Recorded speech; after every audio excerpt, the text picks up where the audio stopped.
Good afternoon, everyone. Good afternoon. You can do better than that, right? Good afternoon, everyone. Much better. All right. Thank you all for joining us this afternoon to celebrate and pay tribute to our city mayor, outgoing mayor Ray Danton.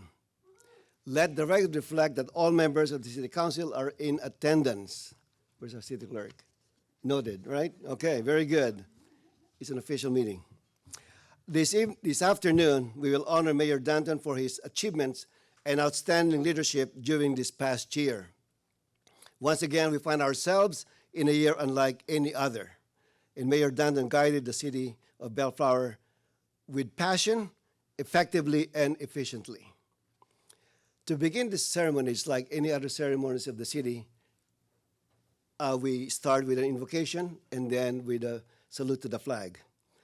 To lead the invocation this evening is Parks and Recreation Commissioner Mitch Hack, to be followed immediately with the Pledge of Allegiance to be led by Planning Commissioner Guy Bremer.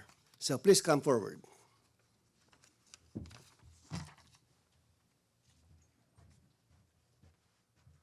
Please join me in a word of prayer. Heavenly Father, we invite you to be with us this evening as we honor our outgoing Mayor, Ray Danton. We thank you for his many achievements that he's done this year, and we ask you to continue to be with him as he continues with the City Council. We also thank you for many blessings for our Mayor, Sonny Santillanez, and also our Mayor Pro Tem, Victor Sanchez. We ask you to be with the council and as they continue to move forward this year to do our city business. We also ask you to be with our first responders and all of their families as they continue to take care of us. We also ask you to be with our city staff and also our Parks and Rec Department. We ask all these things in your Son's name. Amen. Amen.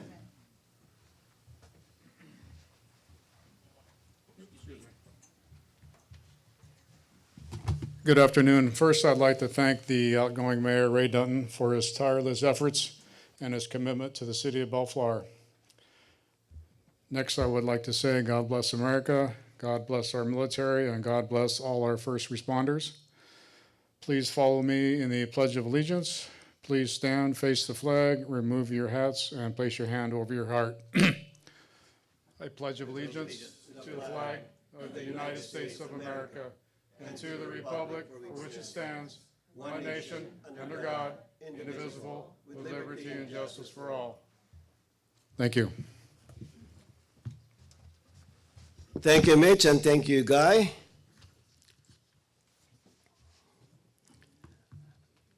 I now would like to share some details about Mayor Danton's history, not only here in Bellflower, but including all of his appointments and leadership roles.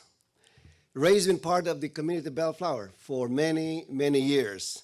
He began his service as a planning commissioner in 1999 and served on the planning commission for 8 years before he was elected to the city council in 2007.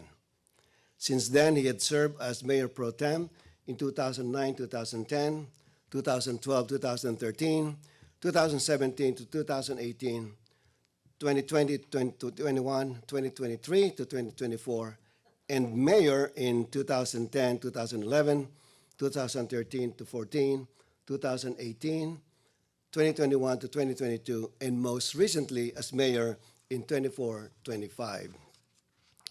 Ray's history of public service does not end there.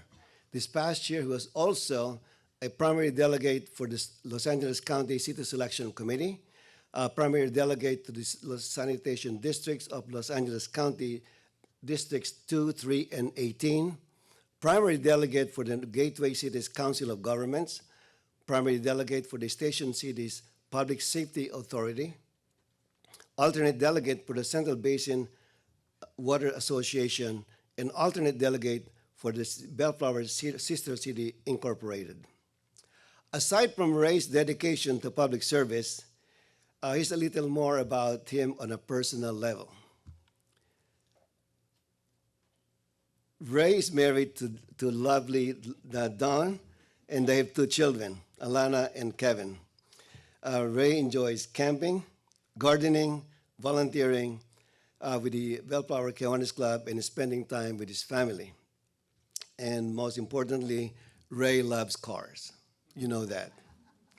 We know Ray's family was extremely proud of him in his role as mayor of City of Bellflower, and we definitely want to thank each of them for their support of Ray, especially Don. Don, we all know that how hard you worked in support of Ray, especially this past year, and we would like to present you with a small gift.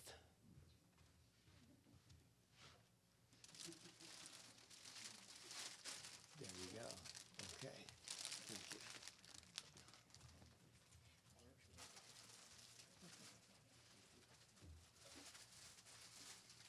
Thank you, Don, for all your help and all your support for Ray. As mayor, Ray was involved in many community events, ribbon cuttings, grand openings, and he continues to promote local businesses and development in the city of Bellflower. He is a very tireless advocate of the city of Bellflower. For some of the many accomplishments that Ray Danton completed or was part of over the last year include the following: the adoption of the city's first strategic plan. And this is a big thing for Bellflower. This is the first time we had this plan that will guide us into the future. The implementation of the city's first public-facing app, My Bellflower, to connect residents and staff to streamline city services and improve response time. So if you know someone who complains a lot, please have them download this app, because it's going to make their complaint be addressed faster. Okay. Modernization of the city's permitting and inspection systems. And this is a big deal because I was in an event and I got a lot of kudos in terms of the permitting process for the city of Bellflower. It's the talk of the town in terms of the efficiency of how we operate our permitting and inspection process. The groundbreaking of the Oak Center. This is the 12,000 square feet community center that will serve the youth and seniors of Bellflower. And this is a big deal because it's something that's being built right now at Sims Park. And I'm very excited about this.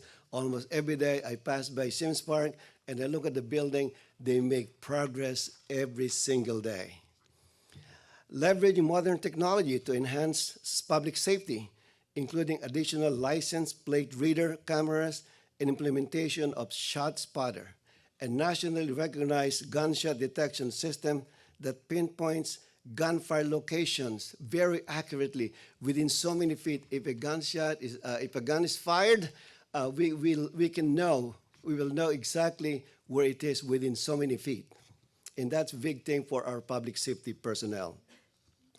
During the 2024-25 term, Ray honored local heroes at the Bravo Awards in April, shared the city's progress and future plans at the State of the City in October, led the Veterans event at our wonderful Veterans Memorial this past November, and closed out this year with the Christmas tree lighting ceremony in December. The implementation of new initiatives, special events, holiday programs, and more were all accomplished under my friend Mayor Danton's watch. Furthermore, there were countless letters, resolutions, and emails sent on the city's behalf to advocate for Bellflower residents. And every time Ray hears about a complaint, there's always going to be a response to it. A major initiative that was approved under Ray's leadership was the adoption of the strategic plan to guide the city's effort into the future.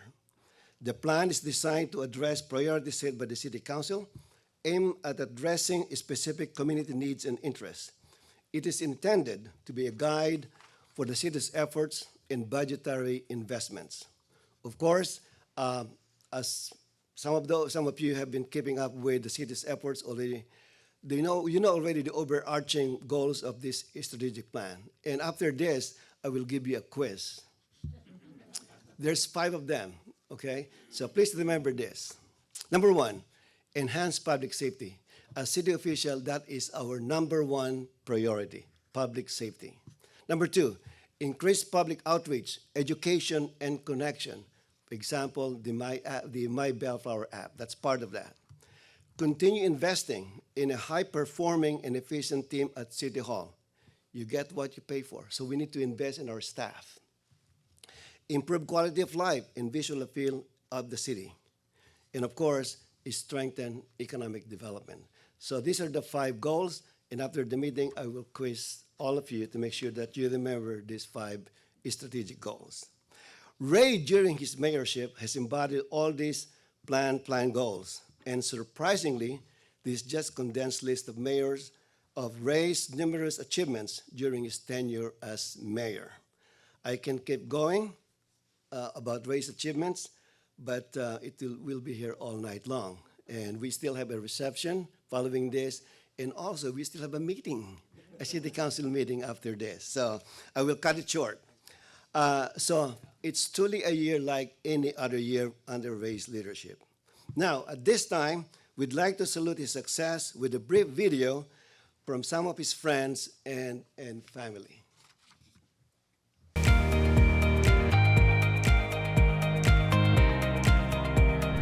Hi, Ray. Sunny here. Thank you for your wonderful service to the city of Bellflower as mayor this year, 2025. I want to thank you for all you've done for our city. The city is much better with you as mayor, and I really enjoyed working with you. I can name a few of the accomplishments that you did as mayor of the city of Bellflower. First and foremost, we adopted a strategic master plan which will guide the city for years to come. That covers public safety, public outreach and education, improving quality of life, investing in high-performing staff, and strengthening economic development. This will come a long way in charting the city in many, many years into the future. Also, you're very instrumental in establishing the Joint Powers Authority, which is the partnership between the city of Bellflower, Lakewood, and Paramount. This JPA will be very instrumental in enhancing public safety in the 3 cities. Another accomplishment that you did this year is the adoption of the Urban Forest Master Plan. This is a wonderful plan because it will be a roadmap for the city in growing, maintaining, and protecting the trees and open space in our city. As a gardener myself, this is music to my ears. And also during your term, we had the groundbreaking and the start of the construction of the Oak Center. That's the new youth and senior center that will provide so much programming for our youth and seniors. I look forward to its completion and the programming that it will provide to our residents. So again, Ray, thank you for your wonderful service. I look forward to continue to work with you in serving our wonderful city. Hey Ray, Victor here. Just want to say thank you for your leadership. It's been a phenomenal year. We've had so many successes, from increasing the events at Street Fest and the summer activities for the children of this community. Just a phenomenal item that was done that the community really loved, on top of the movies, on the parking structure, and great job at the State of the City. Through your leadership, our economic development has really blossomed this year, and we have so much to look forward to.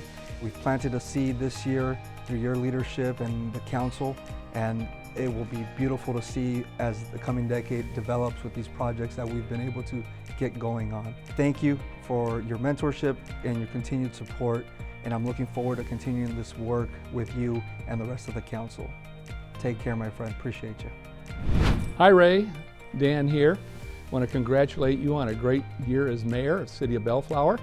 I think about some of the projects you've accomplished, which are really significant. I think about the Oak Center and how we signed our names to the beams and got the construction going. I think about the completion of the Chick-fil-A over on the corner of Rosecrans and Clark. I also want to congratulate you on the opening of our new McDonald's on the corner of Artesia and Woodruff. These are all great, significant improvements in our town while you've been our leader. I want to think about all the things that you've done to improve the appearance of Bellflower. Thinking about the corner of Virginia and Artesia, where we had the blighted car lot, which we've got all cleaned up and fencing put around it, looks great. And of course, Bellflower Boulevard, we had the bank building, which for many years was abandoned and used for a lot of things that were illegal. And that's been cleaned up, put fencing down and put new bark down, and it looks fantastic. Working on public safety, we've got the shot spotter technology come to Bellflower. We're using that now. And of course, we've always had the license plate readers, which we've improved upon and expanded upon. So looking at all those things that we've done over the past year under your leadership, I really want to congratulate you. You made the city better, as you always have done in your previous 10 years as mayor, and I want to thank you for your compassion and your dignity and the way that you treat the public when they come in front of you, that you're always respectful and you treat them like you would any customer in your own business. So thank you, Ray. Talk to you soon. Hi Ray, I just want to thank you for your 5 years of serving our city as mayor. You've done an incredible job representing our city, and I thank you. Although I have not served with you during those whole 5 terms, I have very much enjoyed the term I have served with you.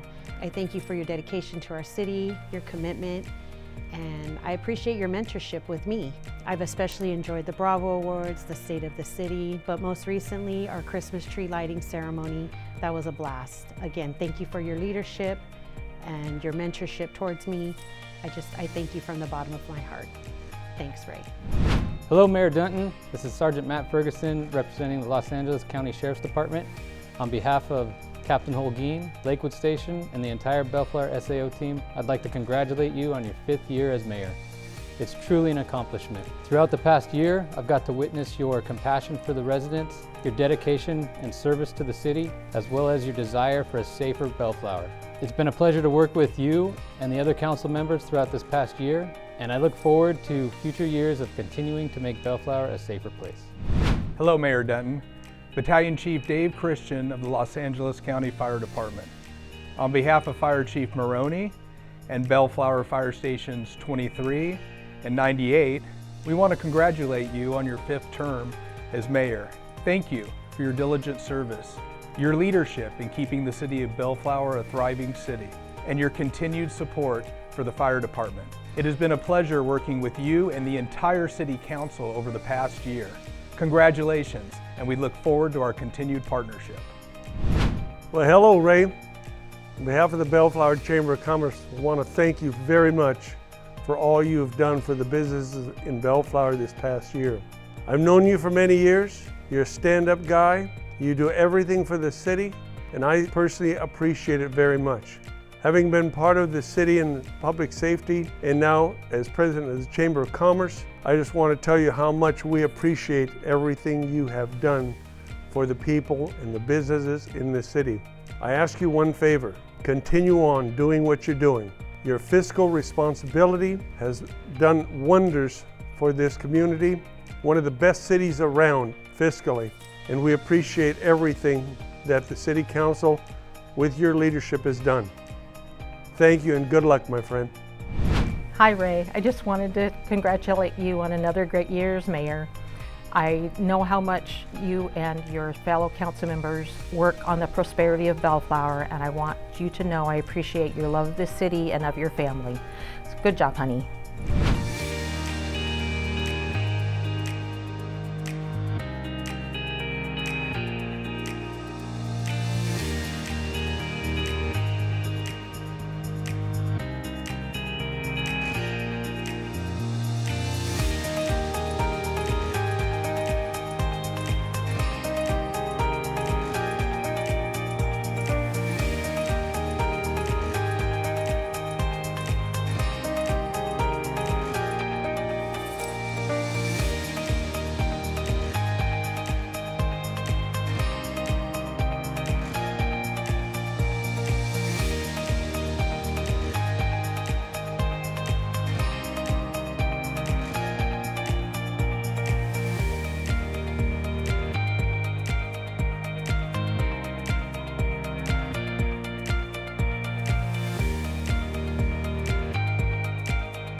Hello.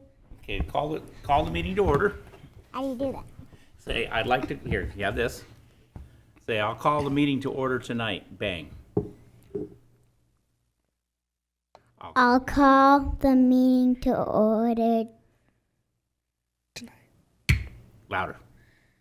There we go, that works. Now say, what's your name? Frankie. And today is? Today is Monday. Yeah, and we're gonna have the council meeting tonight. We're gonna have the council meeting tonight. And we're gonna start now. and we're going to start now. There we go. That's how you do it. Very nice outtake. Good, very good. So Ray, as you can see, these are just a few of the testimonials. We really appreciate your service, and thank you so much. At this time, I would like to thank those of you who donated to the Kiwanis Foundation of Bellflower in Ray's name to maintain the U.S. flag at the 91 Freeway and Bellflower Boulevard. This is a cause that that Ray proudly supports, and your generosity is much appreciated. Next, I'd like to give those in attendance an opportunity to say a few words. So if you have sign in, please come up, state your name, and introduce yourself, and let us know the entity that you are representing. So who's going to start? From the office of the county supervisor. Yes.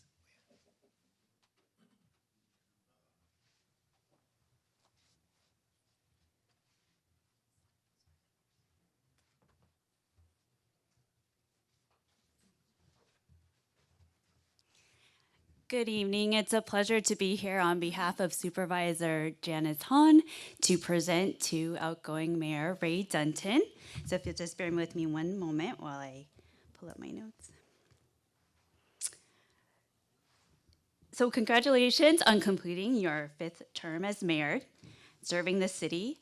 I believe that you are an expert when it comes to knowing the city, the ins and the outs, just through our conversations. While you were mayor, you and your colleagues on city council accomplished a lot during your term, as was mentioned. Business partnership programs, formally adopting the strategic plan to guide the city's operations. And you also made sure the city continued to invest in public safety, which is very key for your residents. On behalf of the supervisor, I want to thank you also for continuing the New Hope Shelter and delivering key services to those in need, giving Bellflower residents who otherwise would be living out on the streets a future. Thank you, Mayor Dunton, for your service, and the supervisor's very best as you continue to make a difference in the city. So this is for you. Thank you so much. I have one other thing I'd like to present to you on behalf of the Bellflower Club. So I would like to present you with a $50 check for the flag on the 91. And the club really appreciates your support. You've always been supportive of the club, and we just want to thank you for everything that you do. Thank you. Thank you so much. Thank you so much.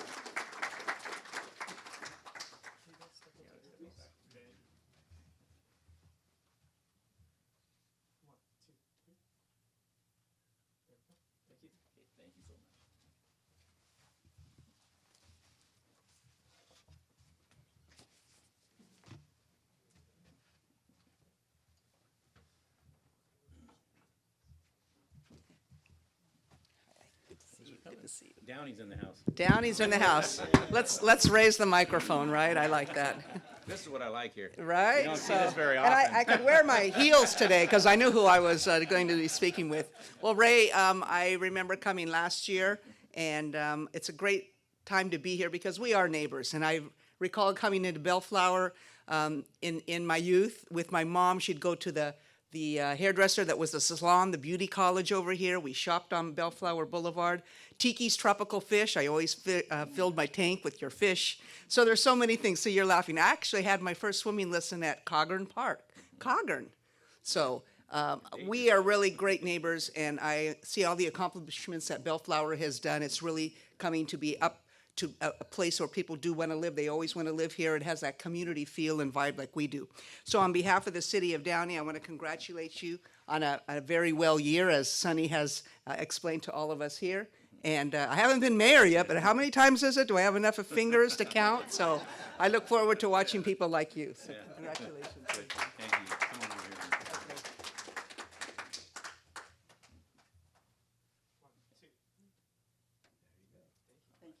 Thank you. How many people know where Cogburn Park is? Two people? Victor didn't know? You should know. Yeah, that's Thompson Park. It used to be named Cogburn Park. I haven't heard that name in a long time. Hello, my name is Anastasia. I'm from the Office of Assemblymember Jose Luis Salache, and we're here to congratulate Mr. Dunton on his 5th year as mayor and congratulate him for completing such a beautiful term. I've only been here for about a year, and every time I see him, he's extremely welcoming and happy to be leading the city of Bellflower. And so thank you for keeping the city continuously beautiful. On behalf of Assemblymember Salache, we would like to donate to the Kiwanis Foundation, and we will be mailing that in. So we just wanted to say thank you and congratulations, and we look forward to whatever you have to do in the future. Thank you so much. Let's get a photo here.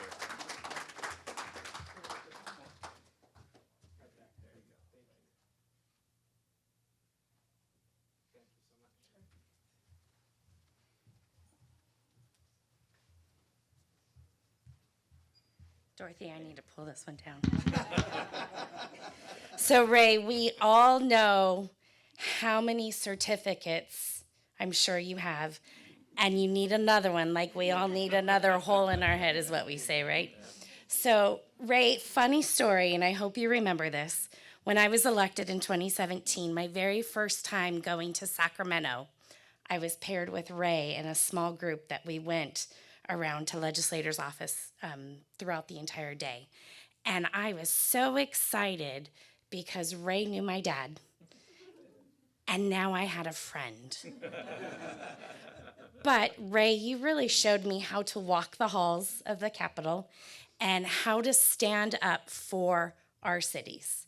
And we had great conversations. And ever since then, I really hope that I have made everybody proud as president of our Contract Cities Association, standing up for local control.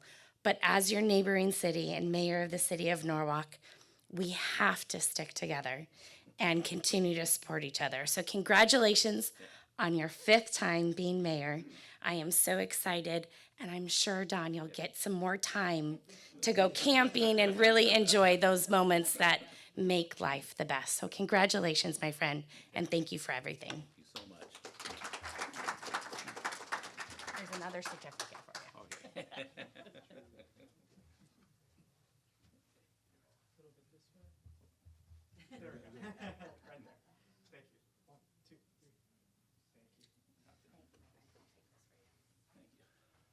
I was a little worried there when she said we're walking the halls. I thought she was going to say we're walking the downtown, because I know that area well, too. There's all of you that know me.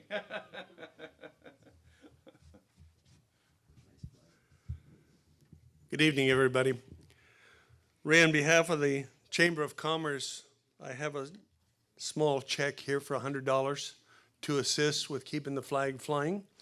And for Dawn, I have something for you from the Chamber of Commerce. Thank you.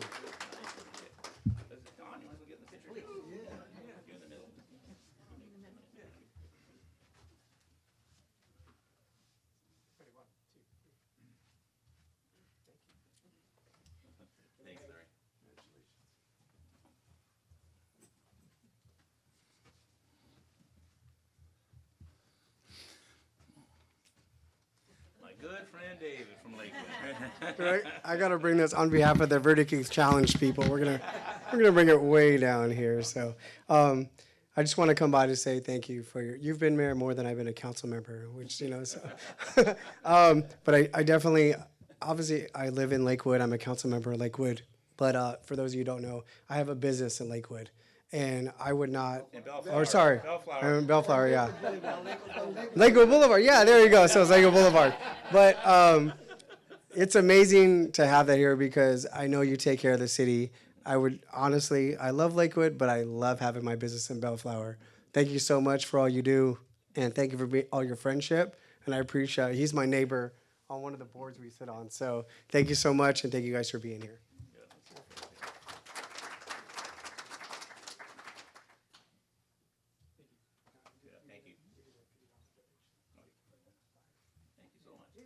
So David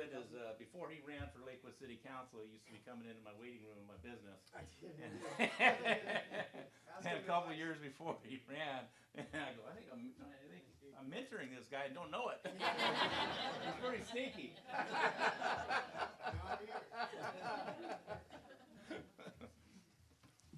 Thank you, David. I don't have to lower the mic. I appreciate it. So I'm James Cody Berkey, and I represent Cerritos College, Community College Board, and my district is exclusively in Bellflower. But so I'm coming here to give you another certificate of appreciation. You may have more awards than you have wall space to hang them on at this point, which is, I think, enviable.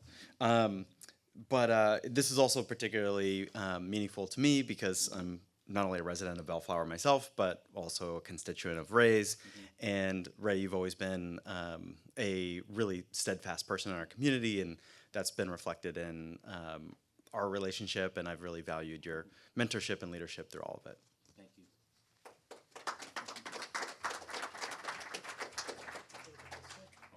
Yeah, keep doing that. Just want to get centered here.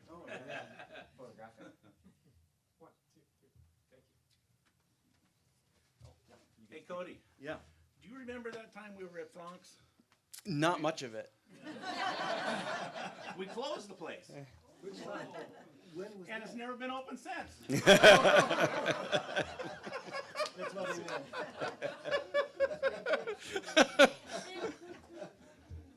Hey, he called me and said, hey, it was good to get out and get, talking or whatever. And really, we closed the place.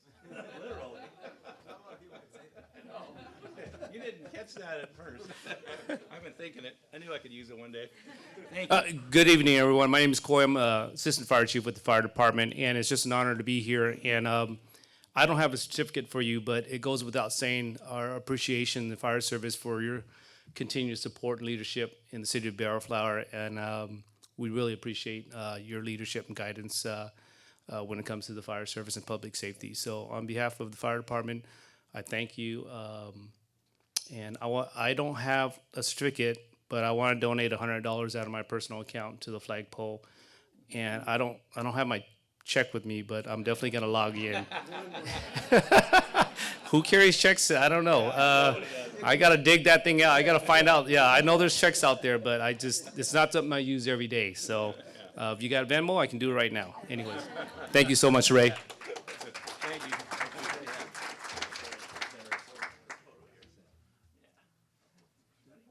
There we go. All right. Thank you. Appreciate you.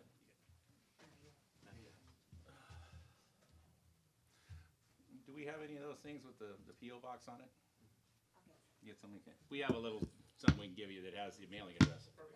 Well, I have a check.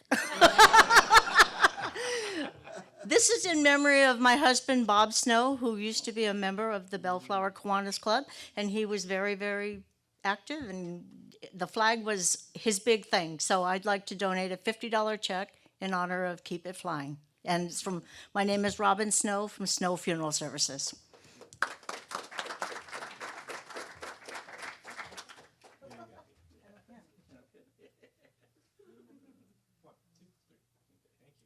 Thank you, Robin.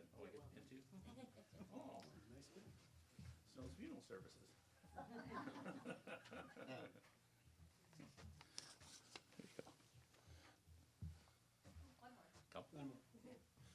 I got time. Good evening. My name is Carla Caceres, and I'm here on behalf of California State Senator Bob Archuleta.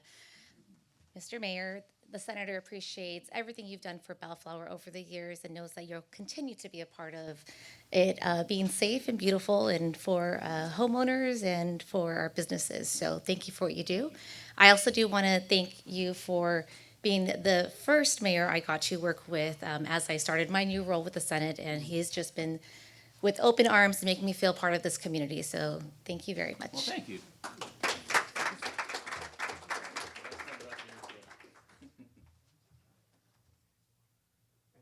Thank you, Carla.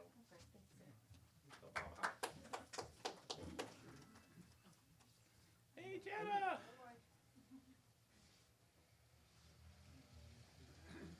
I'll just come around this way. Come over here. Okay.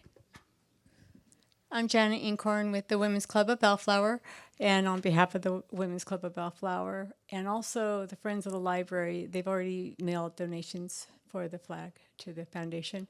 But I wanted to say something about your leadership.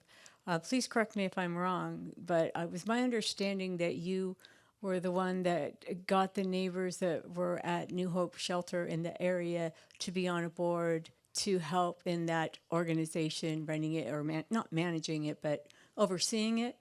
And it kind of changed their attitude about having New Hope there. No, it was, I think it was Victor and Dan were on a ad hoc. All of you? Am I corrected? Okay. Yeah, whatever. And they're the ones. Okay. But Man, there's a whole underlying of that. But that whole If change. you want it, I did it. If you want it, you did it. I thought it was you, and I thought that was a wonderful idea to involve the community, and I'm really glad to see what's been done with it and all the changes that you've had, and the app and all the new Bellflower City magazine that came out. So thank you for your leadership. Thank you, Thank you for your. Okay.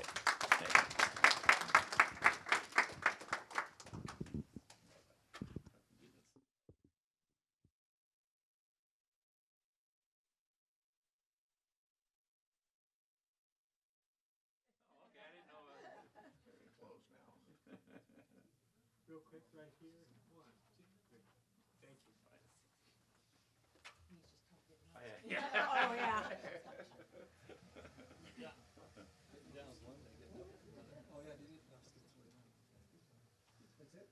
I said, hang on a second, I wanted to, so.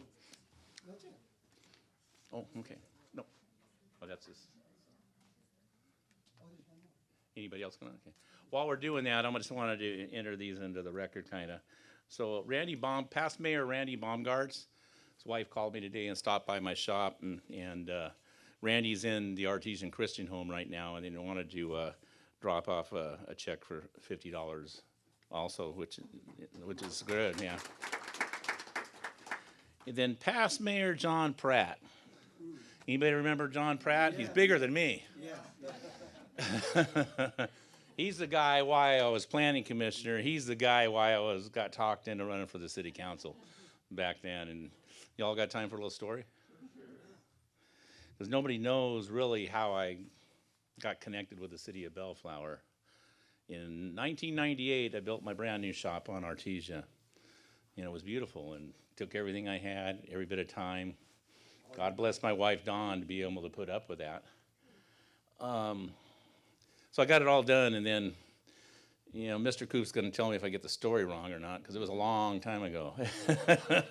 Well, he just ran for election for city council and won. But he needed a planning commissioner, and he had his eyes on, who was it, Dan? On me. On you. Oh, that's right. It was going to be Dan. So he wanted to pick Dan Coops, but Randy Baumgart's picked Dan Coops. That's how it went. So he had nobody to pick. And then Randy or Dan says, well, you ought to go talk to Dunton over there. He might have a clue what comes up in Bellflower. You just spent all this money on an auto repair shop that looks better than anything the city's ever saw in the last 10 years. And so he pounded on me for 2 weeks.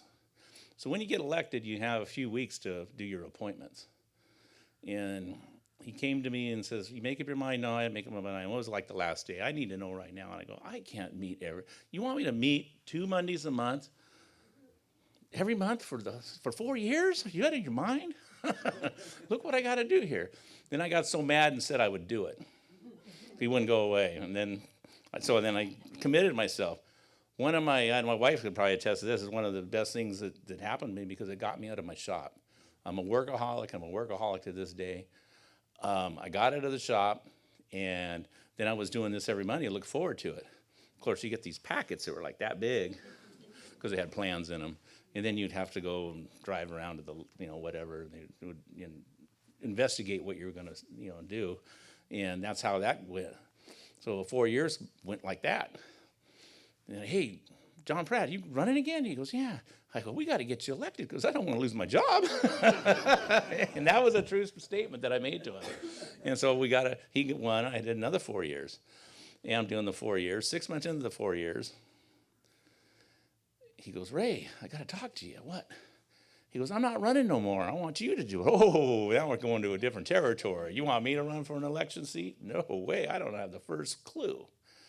And so he worked on me 6 months and talked to me, worked on me, and I kept saying no, no, no, no. And again, I got mad and said, oh, yeah, I'll do it. He goes, I'll talk to my other colleagues, make sure they're on board and whatnot. And then you should have been a fly on the wall when I come home and told my wife. You're doing what? And the rest is history. So that's a little something that a lot of people don't know, but that's how that went down. I never woke up one day. Yeah, well, that's a whole nother story. We can't get into that tonight. But I never woke up one day like people do, says, you know, you saw something wrong within the city, and I'm going to fix it, I'm going to run, or whatever. That wasn't me. I never thought of that. I had to get pushed into it, and I'm glad, you know. And I obviously I have the energy to do it because I work 12 hours a day, and I have nights off to come here. That's enough there. And then, then that was the story with John Pratt's check. And then I have another check here from Carol Waite and Fred Harris over here in the front row, and they wrote a check for $1,000 for the Kiwanis to keep it flying. Thank you so much. No, I know. Yeah. All right. Anybody else? Sorry that was too long. Huh? Beat. Yeah.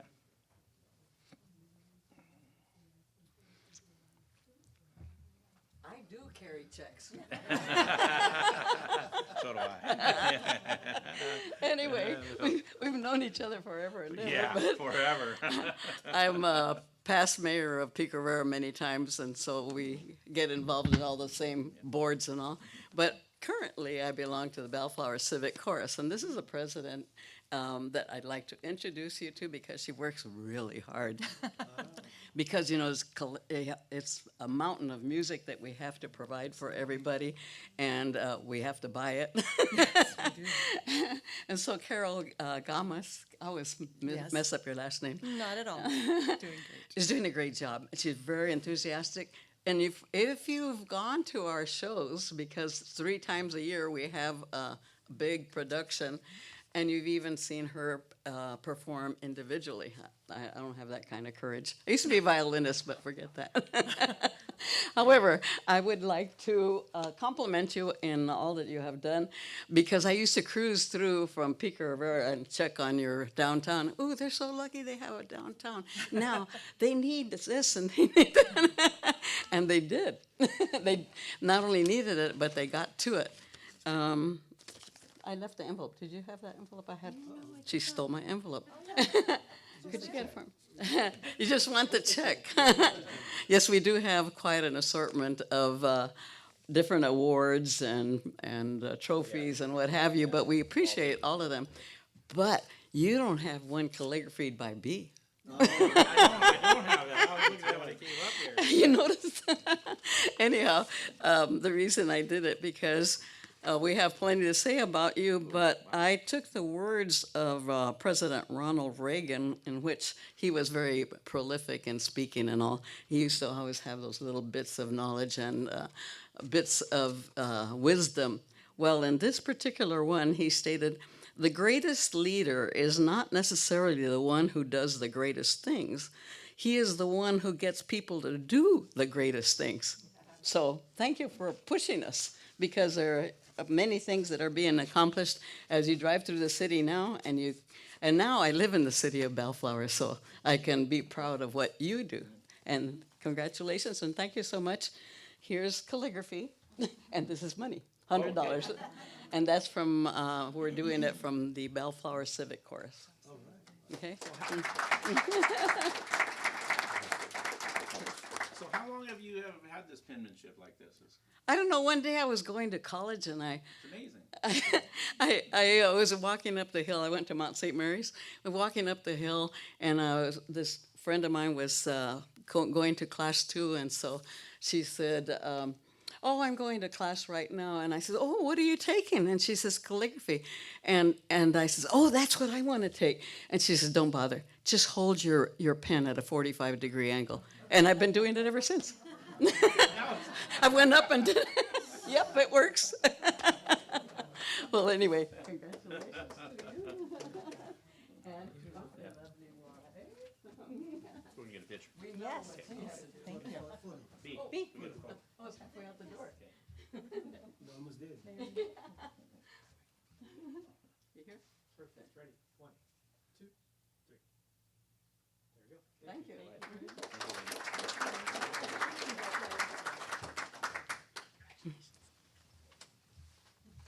As I'm seeing this, I don't know people that know Ron, I know Ronald Reagan because I'm old, but he wrote a lot of handwritten stuff, and that's when I saw that, and then she's had that saying. It was kind of special. Okay, is that it there? Okay, ready for? Ready for the next one? Okay.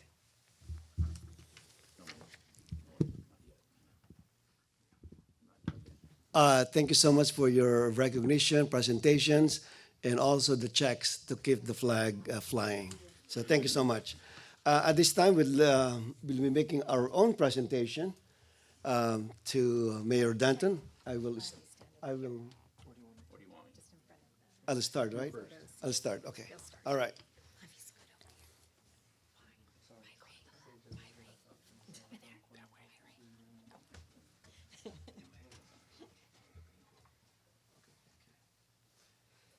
Ray, on behalf of the City Council, the staff, and residents of Bellflower, we congratulate you on your mayorship, being the 68th mayor of the City of Bellflower.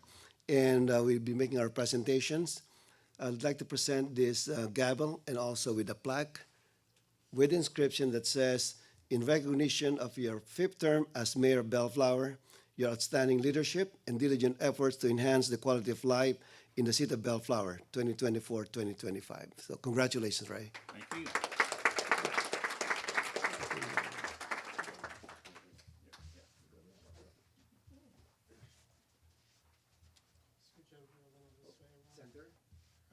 Ready? 1, 2, 3. Thank you. Now I have enough for my grandkids.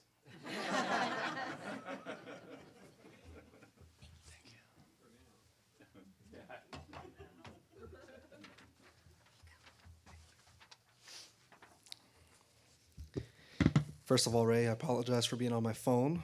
My 2-year-old has an ear infection right now, and I'm coordinating help for my wife. That's the kind of things we have to do when we're out here, right, on a Monday evening. But anyways, like I said on my video, Ray, just before I get to read this message, I want to thank you for your friendship, for your leadership. I've known you since I was 15 years old, and I've known most of you here since then, and you've all been always very supportive and just very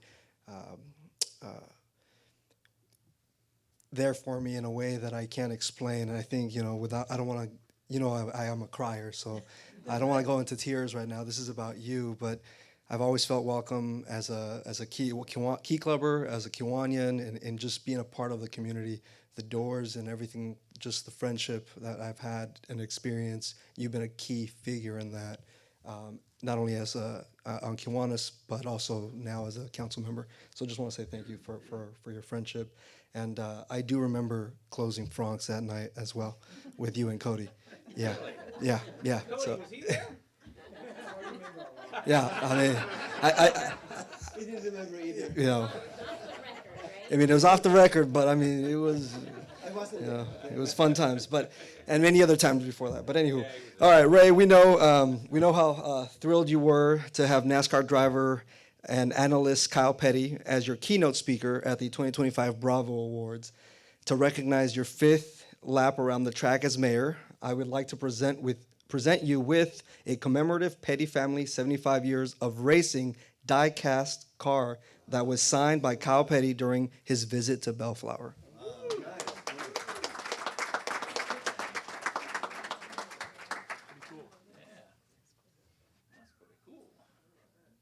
Looks like a remote car. So. Yeah. I probably got, this is going to be the best one, but I probably have, 200 of these, honey? I've been collecting them a long time. I quit collecting them 20 years ago. All right, everyone. 1, 2, 3. Thank you.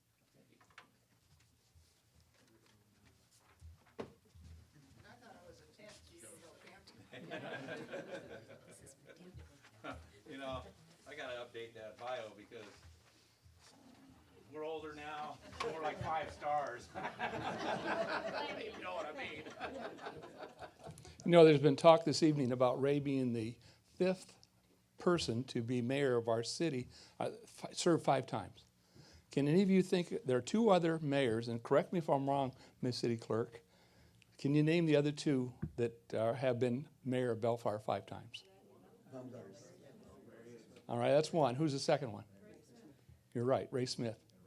So Ray Smith and Randy Baumgardner proceed, because he's a very elite group to have been served as 5-time mayor. And I'm sure you would have never expected that to occur in your life, you know.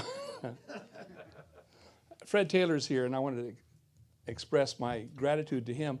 Several years ago, I had my 50th class reunion, and Ray has a brother who was in my class, about 7 or 8 years older, and he had been out of touch with him for 30 years.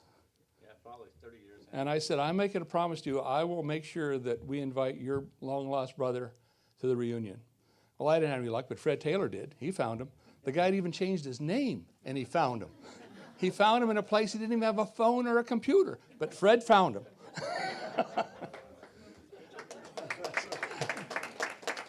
So you can imagine the surprise when Ray said to him, oh, by the way, I've got a shop in Bellflower. I've got 20 employees. I'm the mayor. I mean, the brother who hadn't seen him for 30 years thought he was just your 7 years younger brother. What did he achieve? I mean, what a great conversation to have with a guy that you'd kind of written off and never seen it again. But Ray was able to expound on that, and before he passed away, they got reacquainted. And I thought that was really cool to be able to tell that story. But anyway, I'm going to be here to present a display of the city's flower logo and showcases that commemorate the challenge coin that Ray put together and designed. So every year as mayor, you get the chance to design a challenge coin. And this again comes from the Dutton family. When their son served in the Marines, he brought back with him challenge coins. We had never seen what a challenge coin was, but that was part of the military jargon. They could trade them, they could use them almost like coins. And so I thought, that'd be kind of cool. Instead of doing an ink pen, why don't we do a challenge coin? So my year was the first year, and subsequent to that, I think we're in our 5th year now of having challenge coins. And they really go over well with the public. When you give it to them, it's like we gave them the key to the city, you know. And so we're going to have this presentation now of the challenge coin. We have a little display here that Ray can hang on the wall next to all the other presentations. And it's got the front and the back of it. But that's what we're doing tonight for Ray, presenting this plaque with his challenge coins. Thank you.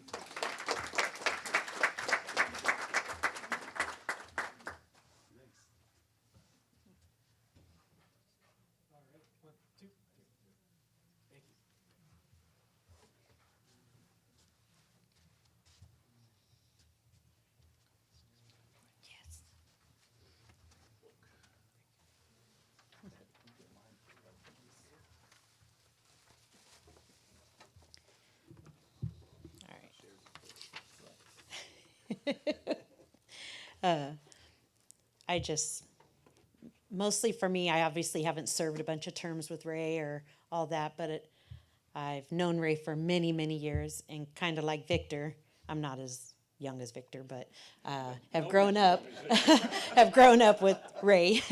And I truly appreciate your mentorship. I truly appreciate what you do in our city and how much you care for our city. That's evident all the time in everything he does, including Kiwanis, whatever it is. Ray is always doing something and it's benefiting our city. So I get to present your scrapbook to you. And this was an exciting year of progress, new developments in Bellflower, and you have so much to be proud of. I'd like to present you with a scrapbook that highlights your year as mayor. Thank you.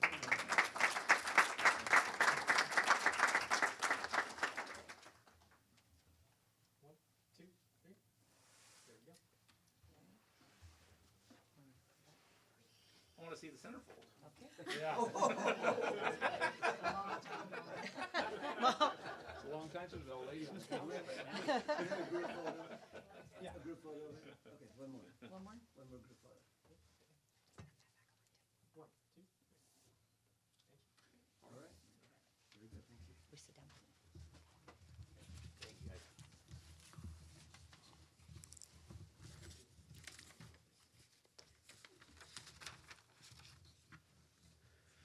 All right, thank you so much for all the presentations, recognitions. It's been a very revealing night for me. I thought that I knew Ray, but there's something new that I found out about him tonight. Ray, Dan, and I served in the planning commission together. Ray was the first one who got elected. 2 years later was Dan, and 2 years later was me. So something new that I learned today is that if you want something from Ray, get him mad. Okay, okay. I didn't know that until tonight. Okay. I know that he's very passionate, but there's something new. All right, very good. Ray, would you like to say a few more words? All right. I'd like to know more secrets about you. Okay. Yeah, I thought about it after being, on a long time, and I figured I'd just share some of those stories. A lot of people, they know Ray, the councilman. A lot of people know Ray as the auto repair guy. At one time my Kiwanis friends will know that, and they asked, we're short on speakers, couldn't have speakers. And so what am I going to do? They got to get the speaker. I'll just be the speaker. So I titled it, Who's Ray? And so all these people in the Kiwanis Club are going, you're just going to talk? Well, yeah. Nobody knows, I talk all day about my past. And so I started when I was born. Yeah. Yeah, there were some stories there. I started, there's the DMV story is one that really.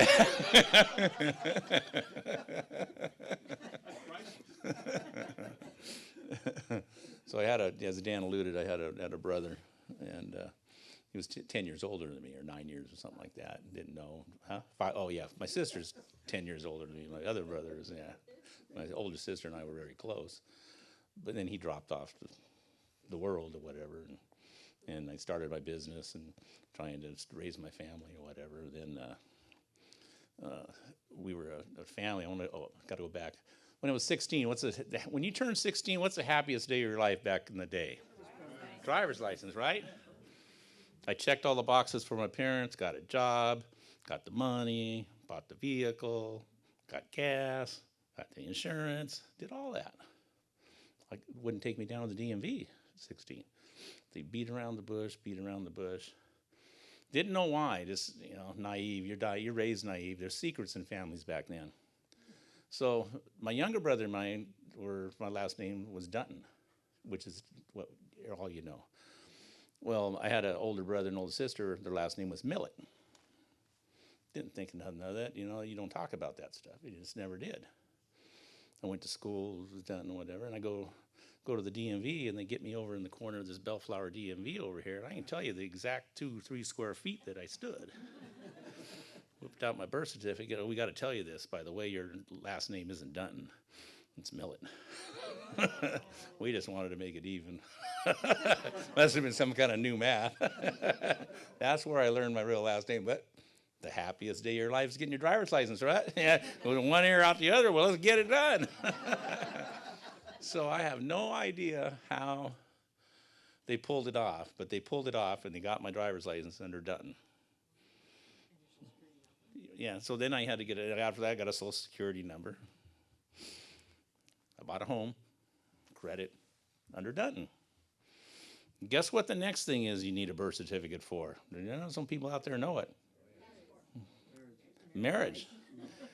Dating my wife, what I don't know, was 22, 23 years old or whatever. Oh, by the way, you need a birth certificate. That might be a problem. I legally had to get my name changed so I can get married to my lovely wife. Like I say, my family did stuff like that all the time. It's amazing. But anyway, what are we here for? So, had a great year. You obviously know I love this position in the city.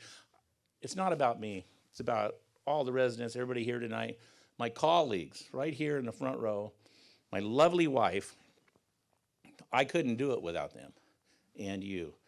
What we do as a team, we do everything as a team. We talk about it. We don't always agree, we get to a point where yeah, you're right, and this is what we're going to decide, and we'd make these decisions. And we had a heck of a year. My year was great as mayor, the leader, but I had a wonderful team to push me in the right direction to get things done. And everybody here is responsible for that. I'm saddened that my kids aren't here. My kids are out of state. I have a daughter living in Indiana and a son in North Carolina. And they're a handful when they come and visit or we go visit. We're going to be seeing them this summer anyway, or not in summer, in March. And so we're going to enjoy that. But everything that I've done for the city and help out with every spare time that I have, it's not just me. I think of it as involve everybody. As you can see, some of those pictures. Did you see my wheels turning in some of those pictures, Don? I'm a thinker. I don't say much, other than tonight for some reason. I don't know why. But I think a lot. And some of those pictures reflected of what was going through my mind. And I just get on these little space out, and my attention goes just. I could be staring off into space thinking of stuff, and it's not that I'm rude with people. That's just the way I'm wired, and that's what that was about. But anyway, I'm always thinking. I think 24/7 and on stuff, and then I apply it to either my business, my city, my family. That's just the way it is. But I had a great year. I really appreciate every one of you coming here and filling the room for me. It's always that, you're going to have a party. Is anybody going to show up? Yeah, 5 times. It's getting to be a rerun, right? But I really, I really think that we did a lot. And I also look back as not just this year as mayor, as my 5 times as mayor, and with the team that we had behind us, we all did it too. I got elected in March of 2007. Great, it's the 50th anniversary of our city. This is nice, I'm finding out the insides. We got all kinds of money and this and that, and yeah, this is good. We had a parade we spent $60,000 on. We wouldn't even think about spending that kind of money. $60,000 in 07 was like 120 today probably. A lot of money. Well, then 2009 hit, 8, 9, whatever, and we didn't have nothing. Next, it's 10% discounts of furloughs and whatever, and we went down. We had Bellflower Boulevard with dirty windows, no business, and stuff that was already there before I got elected. And we thought of ways to turn it around, and we slowly did stuff with this team. And it's kind of nice to have money. Learn something. You can be poor and you spend all your time figuring out what to do with little money that you have to do stuff. And the surrounding cities, God, how does Bellflower do that? They're always don't have no money. They don't have this revenue source. But then when we have this money, now guys, what do we fight about? We don't want to spend the money now. Now we're doing a whole different thing. We have a lot of money. We do spend money, but we don't want to spend all the money. We want to save the money, and that's what we worry about now. So money, even in your personal life, in corporations, business, or government, we have that mindset that you want to, keep things going in the right direction for the next generation. And I don't just think that way. My colleagues think that way too. Staff thinks that way, and we're in good shape, as a city. And now we see, other cities starting to struggle a little bit and whatnot, and we just manage what we have, and I think we'll be all right. But I really want to thank my wife again. This, wouldn't be up here without my wife that supports me 100%. The staff that we have, City Hall, I've always said, is a well-oiled machine that gets things done, continues to produce. The city's got good revenue. We're building stuff. We're buying property. And like the big project that's hopefully gets done in October is the Youth Oak Center that's at Sims Park getting built. And Samir alluded to, we're looking forward to that. That's a big deal for a city to pull off a project like that. But when you look at everything that we've done, the Fire Engine Museum, that was a tough project. The parking structure, you know, the Oak Center that you know, there's so many things that we've done, and we're buying property for redevelopment and trying to bank property. You know, we got property we don't even know how to do it now. You know, waiting for the right thing, and we found out if you had the money, just buy it and hold on to it because somebody can come in and just buy it and put something in that's not in your plan. I think that's the strategy we've learned with that. Any questions? Hey, Pete, you got a question? Yeah. Yes, I was born in the hospital. I actually lived in the hospital for my first 6 months. Oh. Yeah, we got a reception to go to. Yeah, and if I'm the last one up here, is the mayor supposed to dismiss or should I? Yeah, okay.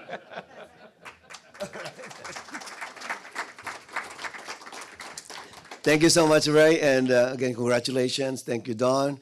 Thank you, my city council colleagues. Thank you to all those who made the presentations.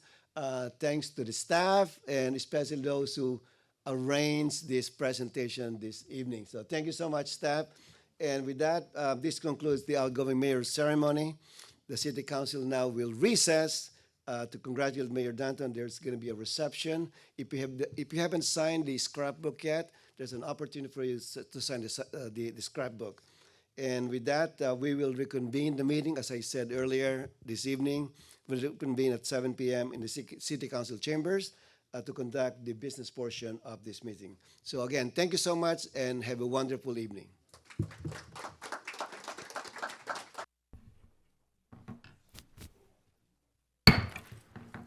Good evening, Bellflower. We are reconvening the regular meeting. We had the outgoing mayor ceremony for Mayor Danton earlier, starting at 5 o'clock this evening. So we are reconvening to the open meeting of the Bellflower City Council meeting on Monday, January 26, 2026 at 7:04 p.m. Roll call, please. Councilmember Morse? Here. Mayor Pro Tem Sanchez? Here. Councilmember Dutton? Here. Councilmember Coops? Here. Mayor Santinez? Here. All right. We'll start with City Council announcements, and I will start that. Bellflower residents will soon receive new waste cards as part of the citywide effort to comply with California's SB 1383. From February 9 through May, CRNR will conduct a residential card exchange for all current customers. Each household will receive a new landfill, recycling, and organic cards at no additional cost. On the scheduled collection day, residents must place all existing cards at the curb by 6 a.m. CRNR will empty the cards and replace them with the new ones by 6 p.m. Replacement cards will be of the same size as those currently assigned to the address. To know when you are scheduled for the card exchange, please visit the Trash and Collection Recycle Services page on the city's website. Scroll to the bottom and select Card Exchange Schedule and enter your full address. For more information, please email mpaz, that's M-P-A-Z, at bellflower.ca.gov. Mayor Pro Tem Victor Sanchez. Thank you, Mr. Mayor. Good evening, Bellflower. Last month, the City of Bellflower introduced the My Bellflower mobile app. Now available for download on all major app stores, the free app provides residents with a simple, all-in-one way to connect with the city from their phones. With just a few taps, users can submit service requests, check the city calendar, view upcoming events, access business license information, review public records, and receive updates on city programs and resources. My Bellflower enhances the city's commitment to delivering accessible and responsive public service. If you have not done so already, go check out the app in your app store. Thank you, Mr. Mayor. Thank you, Victor. Next, Councilmember Wendy Morse. Thank you, Mayor. Good evening, Bellflower. The City of Bellflower's Economic Development Department is pleased to announce the return of the Entrepreneurial Academy in February of 2026. Offered in partnership with Heart-Centered Leadership, this free 8-week program guides participants through the essential steps of starting, growing, and operating a business while strengthening leadership skills and business acumen through an interactive, hands-on approach. The in-person course, beginning February 18th and continuing through April 15th, participants will conclude the program with a special graduation ceremony on April 22nd, 2026, celebrating their achievements and progress. Space is limited and pre-registration is encouraged. For registration assistance, please contact, it's going to be A. Miyashiro, but I'm going to spell it out, AMIYASHIRO @bellflower.ca.gov. Thank you, Mayor. Thank you, Wendy. Council Member and Mayor Emeritus Ray Dunton. Thank you, Mayor. The Clifton M. Brackenson Library is offering a variety of fun and engaging activities for different age groups this February. It'll be on Wednesday, February 11th from 4 to 4:45 p.m. Children's ages 5 through 12 can participate in the Children's STEM program, LED LED cards, greeting cards. It's a hands-on experience where participants will generate and create greeting cards that light up and use electrical circuit on paper. Children must be accompanied by a parent or a caregiver for this event. On Saturday, February 14th from 2 to 3, the library will host an adult 101 on time management, a session that's focused on practical tips and tools to help participants prioritize, organize, and stay in control of their schedules. Open to ages 12 to 18, rounding out the month on Saturday, February 28th from 2 to 3 p.m. Adults ages 18 and older can enjoy the Ceramic Mugs program, where participants will design and glaze a pre-made ceramic mug with the guest artist, Anna Parkinson. To register, please visit the website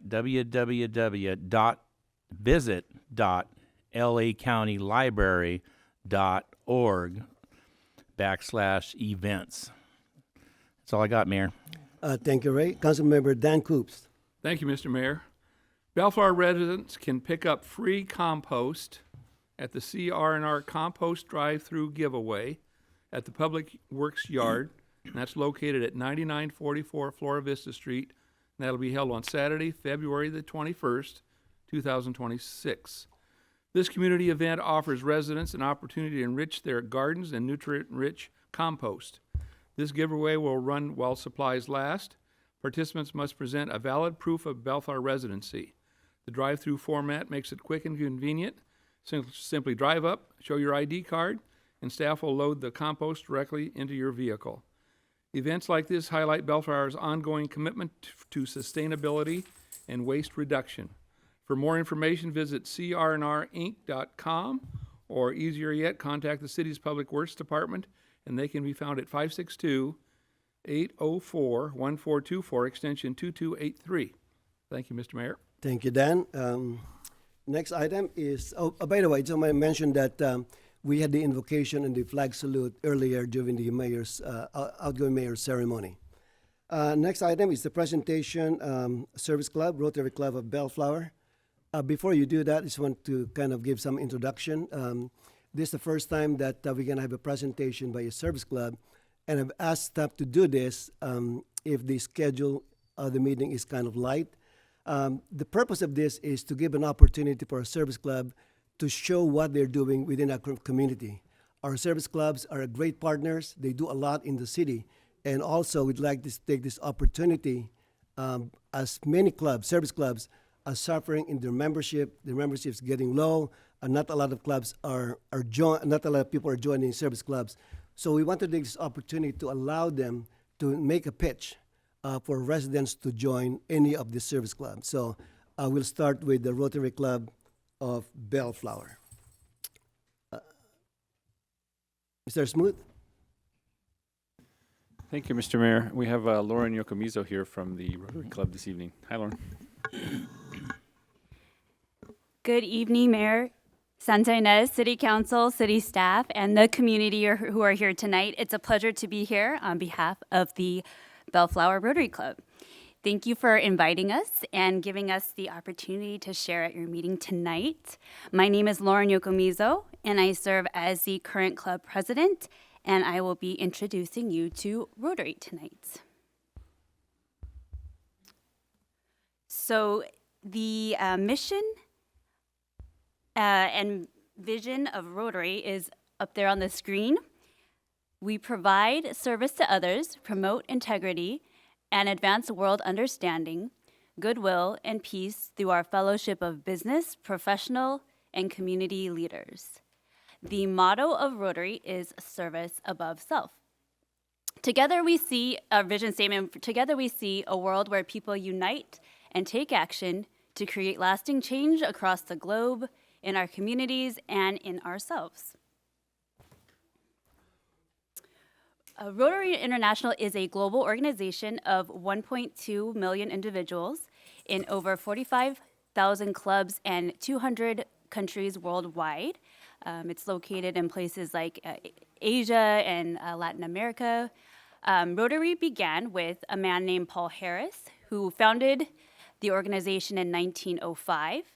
And it started as a network for professionals who wanted to get together and network, and later it expanded to humanitarian work. So, as I mentioned, there are 45,000 clubs worldwide, and we have a club here in Bellflower, and we were established in April of 1925 by a gentleman named John Sims. So he was a civic leader, and if you are familiar, he's the namesake for Sims Park. Last April, we celebrated 100 years as a club and held a celebration last year over at the Main Event Center, and many of you were there with us to celebrate. What makes our club unique? So we have unique projects, which I'll get into in just a moment. And our club also participates each year in a humanitarian trip. So this year we're going to be going to Costa Rica. There's a large group that's going. There's 6 of us from our club who will be representing Bellflower Rotary, and we're going to do service projects out there, and we're going to leave in a week or so. Have some photos up here that shows our annual events that we have. So every year we do an installation where we recognize the outgoing president, we install a new president and board members. And then every year our district governor visits, and we have a special meeting in his honor. So that's our district governor, Alex Parahan, and he's being welcomed by Mayor Santa Ynez. And then we also install new members. We have 3 new members as of December. And then we also do a Christmas party. So that's just an opportunity for us to get together and have dinner and enjoy one another's company around the holidays. See, last year at one of our meetings, we had LA County Supervisor Janice Hahn recognize our club and serve as a guest speaker. So just to give you sort of an idea, when we have our business meetings, we normally have a speaker, and it could be, we've had Battalion Chief Coy Dow come, and nonprofits in the community, and sometimes some of our own club members will speak and share about what they do professionally. Okay, so this slide is important because it talks about how does Rotary help out the community. So Rotary International serves helps out with relief efforts. Our club during the LA wildfires gave $2,000 to 6 families in Altadena who were impacted by the wildfires, and also $5,000 for a community event, a total of $17,000 for wildfires. We also partner with an organization called Vision to Learn. And we basically our club members volunteer to do the screenings, and then we return after screening the students and give classes to them for free. So that's through Vision to Learn, and it enables the students to be able to learn better and have more success because they're able to focus in class. And then we have a shoe shopping program. So along with Caring Connections, we take kids from Bellflower Unified shopping for shoes at the Skechers in Norwalk, which is a lot of fun. And then we give out scholarships to high school students. So if anyone is interested, you can contact our club. I think the only criteria is really you just have to be a high school student. And I'll let you know, you can contact us and we can send you an application. We also do a back to school event with Bellflower Unified. And we have also done a visit to the Villa de Sol Senior Facility. We gave out blankets and visited the seniors around the holidays. Okay, so that's a picture of us with the Wildfire Project, and we were able to hand out checks directly to the survivors. Vision to Learn, you can see in the photo one of our club members, Doug Easer, and also Councilmember Dan Coops was there. He's one of our members as well, and helping us out. I think they were giving out glasses to the kids on that day. Our shoe shopping event. Back to school project. All right. This slide talks about what are the benefits of Rotary. Why join Rotary? So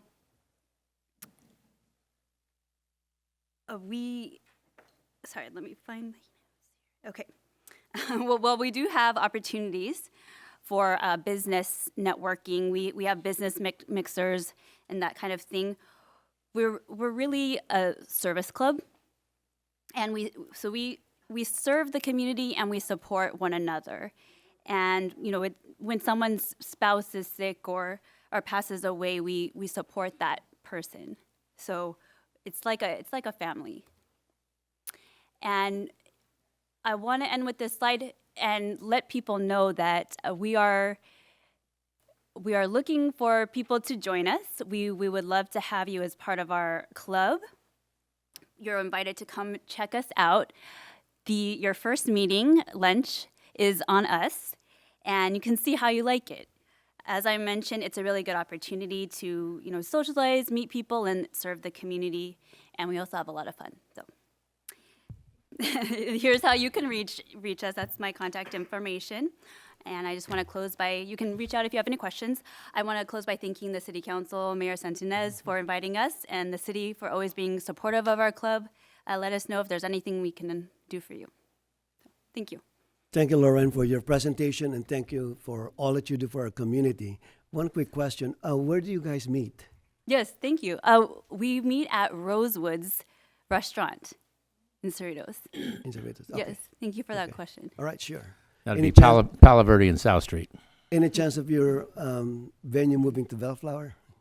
I have to ask. That's an excellent point. Okay. All right, thank you. Any question of Lauren? No, she's doing a good job along with the club. All right.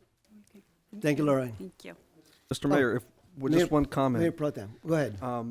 Lauren, would you, first of all, thank you for being here, but would you mind, you were here and you presented support for a park. Would you care to share that on behalf of your club? Thank you for that question. So just really briefly, every year the club president gets to pick a project. So together, our club is donating.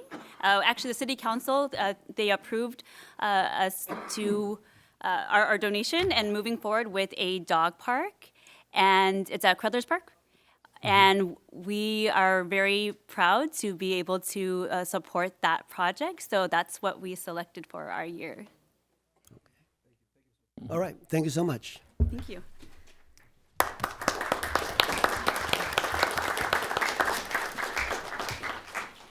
All right. Next item, we have a presentation on beverage container calendar.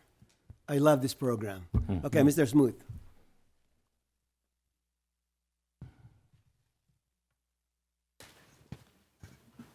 sorry, I'm trying to see who's presenting this one for us. Michelle, right? There we Yes. go. All right. Hi, good evening, everyone.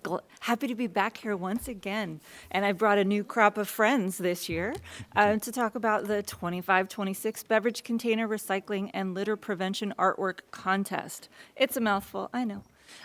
So as a quick reminder, this program is funded by a grant from Cal Recycle to the city. And this program is open to all fifth grade students in the city of Bellflower. They must attend an on-campus presentation, so it's a somewhat exclusive club. We'd love to get more participation next year, every year. And so the presentation talks about the benefits of recycling and ways to recycle locally. We go over the theme and the contest rules, and then we provide resources for further learning and a lesson plan for the teachers if they want to keep the conversation going about recycling. The theme this year was the power of small actions. So even a little bit of recycling can have a huge impact. If we all do a little bit, we can make a big impact. One of the rules is that the artwork must match the theme, and then the winners are put in a calendar. And so we have the calendar. The participating schools this year, we had Albert Baxter Elementary, Ernie Pyle Elementary, and Thomas Jefferson Elementary. And there is the cover and the back page, and here they come. So by month, Ian Mateo Hernandez from Thomas Jefferson, Soraya Cloth from Albert Baxter, Jordan Lala Montgomery from Ernie Pyle, Ivania Narvaez Bueno from Thomas Jefferson, Kaylee San Nicolas from Thomas Jefferson, Ariel Oliva from Thomas Jefferson, Skylar Walker from Thomas Jefferson, Skyra Smith from Albert Baxter. Does anybody recognize themselves up there? Mateo Lomelli from Albert Baxter. They're so quiet today, wow. Cameron Sula from Albert Baxter. Aleshka Vargas from Thomas Jefferson, Mariah Gutierrez from Albert Baxter, and we will be back next year. So all kids, if you are here, I think come on up to this stage. I think we're doing a picture and certificate presentations for all the students.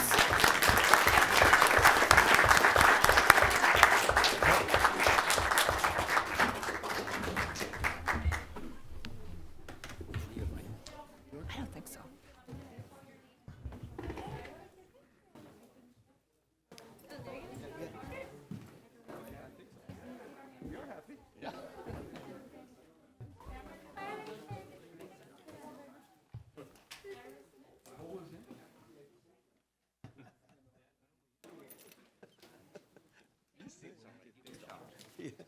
Congratulations, Kaylee. All right. Who's going to come first? Okay. Go up first and then introduce yourself and what grade level, your name, grade level, and school. Okay? My name's Skyra Smith, and I'm in 5th grade. I'm from Albert Baxter. All right. Very good. Good job. All right. My name is Kaylee San Nicolas. I'm in 5th grade, and I'm from Thomas Jefferson. Are you related to Andrew? Are you related to Andrew? Okay. All right. Very nice. Just asking. All right. Hello, I'm Ariel Oliva, and I'm in 5th grade, and I'm from Thomas Jefferson Elementary. Oh, wow. Awesome. Hi, my name is Jordan Montgomery, and I'm in 5th grade, and I'm from Ernie Pyle. Ernie Pyle. All right. My name is Mateo Lomelli, and I'm in 5th grade, and I'm in Baxter Elementary. Louder, louder. They cannot hear you. My name is Mateo Lomelli, and I'm in 5th grade, and I go to Albert Baxter. All right. Very good. My name is Soria Cloth. I'm in 5th grade, and I am in Albert Baxter Elementary. Baxter. All right. Congratulations. Hi, my name is Ian, and I'm from 5th grade from Thomas Jefferson. Thomas Jefferson. All right.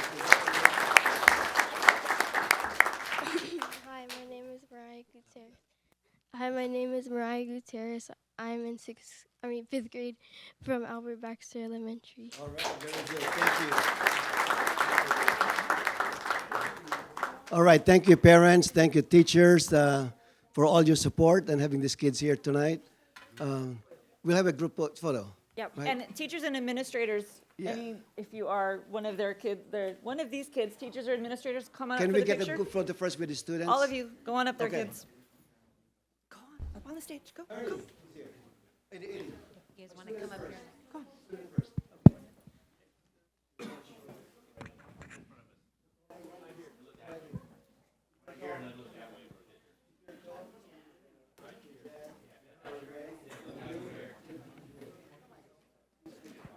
Sorry. No, you're okay. I'm short, so. Teachers and administrators too. Go. Go.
Parents and administrators from Baxter.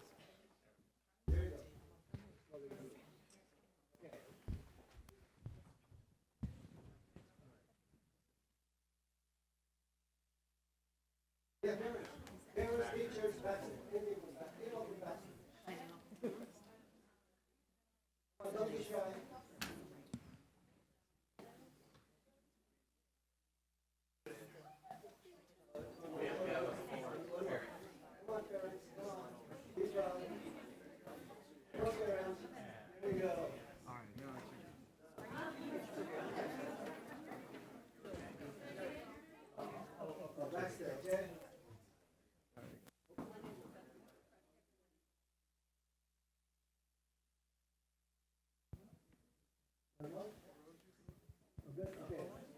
Next one, Jefferson. Everyone to Jefferson. Jefferson. Students, parents, administrators, teachers. Yeah.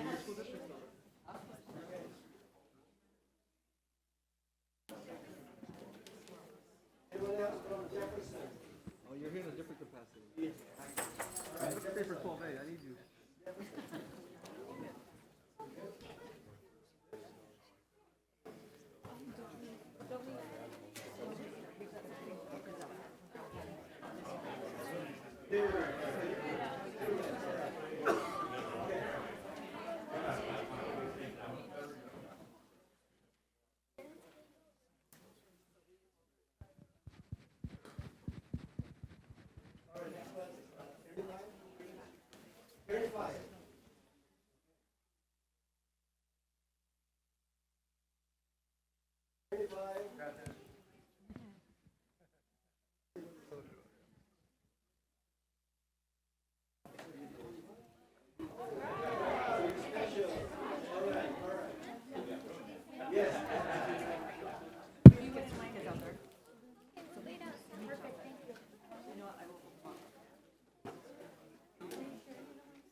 There goes half the crowd.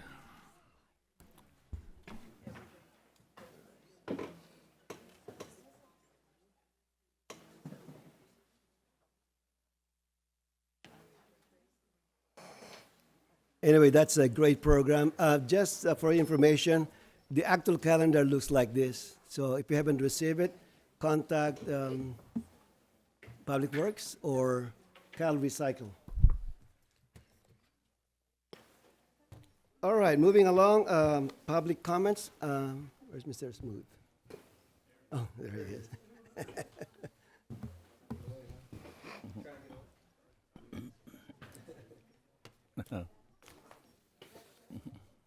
All right, next item, public comments. Mr. Smooth. Thank you, Mr. Mayor. This is the time set aside for the public to address the City Council on matters not listed on the agenda. Anyone wishing to address the City Council should come to the podium, be recognized by the mayor, and state your name for the record. If you wish to address the City Council on an agenda item, you may do so by approaching the podium as we review that particular item, and you'll be given 3 minutes to address the City Council. Okay, just to reiterate, this is for public comments for non-agenda items. Please sign in, state your name for the record, and speak, and you have 3 minutes. My name is Laura Milne. Good evening, Honorable Mayor Santa Inez, Mayor Pro Tem Sanchez, and members of the City Council. My name is Laura Milne. I am a resident of Bellflower. I have owned my home on Rendalia Street for over 40 years. I want to praise the city for the beautiful Bellflower City Life magazine that was delivered to my home a few weeks ago. But I wanted to point out the contradictions in response to the 2024 Community Satisfaction Survey. You mentioned improved communication and public information is a community priority. Is it? Increase public outreach, education, and connection. Why were we not informed, even through the City Life magazine, of the proposed Willows project?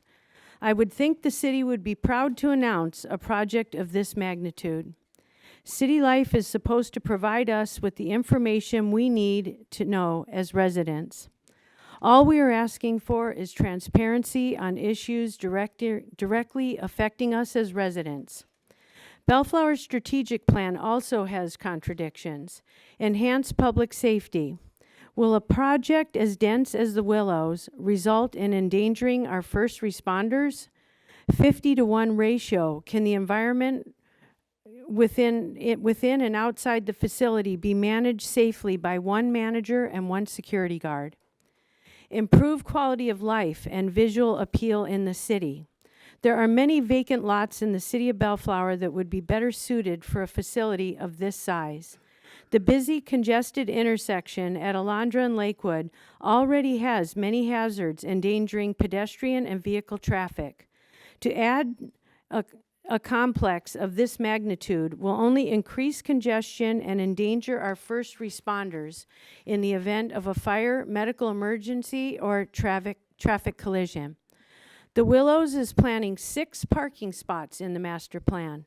Rendalia Street is already highly congested with multi-generational homes, ADUs, and the overflow from Madre's Brunch on Lakewood and Rendalia. The street cannot bear any more vehicles being parked. And to assume that all these residents in this facility do not have vehicles, that they're all going to be depending upon public transportation is just beyond me. Strengthen economic development. You're displacing 2 long-term successful businesses that have contributed to the city's tax base for over 12 years to be replaced by a nonprofit with no tax liability to the city.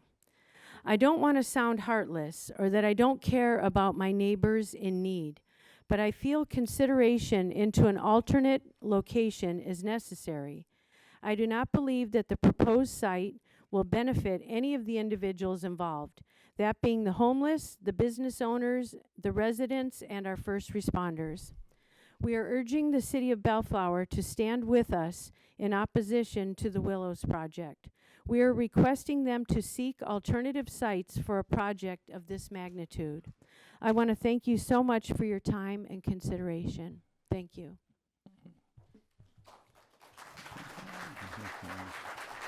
Okay. Thank you, Lauren. It seems like there's a number of residents who are going to be speaking about this item. I just want to say a few things. This is not on the agenda item, so we cannot talk about it more openly that we wish. But I just want to say a few things. Number one, the last week or so, I received an email from one of the residents in Vandalia, and I just want to kind of correct the misconception, because the first thing she said in the email is, "We don't want a homeless shelter." Okay, so I want to make sure that you understand this is not a homeless shelter. We already have one. We have one shelter on Cedar Street, just west of Lakewood Boulevard. Number two, as Lauren already alluded to, this development is basically will be developed by right. We cannot even stop it. Based on state law, they have the right to build that apartment. And by the way, it's an apartment complex. It's an apartment complex composed of so many units. By state law, we cannot even stop it. All we need to do is just grant them a permit. Okay? So that's by state law. We cannot change that. The city council cannot oppose that. And number three, in terms of transparency, we had a meeting. By law, residents within a 500 feet radius were invited to a meeting. It was held on December 1st, and I was there. Only 4 residents came to the meeting. Okay, only 4. Only because there was nobody else Ma'am, invited. ma'am, I apologize. okay. I'm speaking. So there was a meeting held on December 1st. It was conducted by the developer, and the developer explained everything.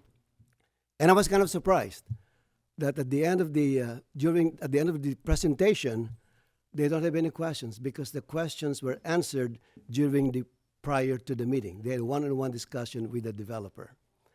Mayor Pro Tem Sanchez and I visited a couple of sites. And by the way, when I say it's by right, they don't have to go through us. They will just get a permit.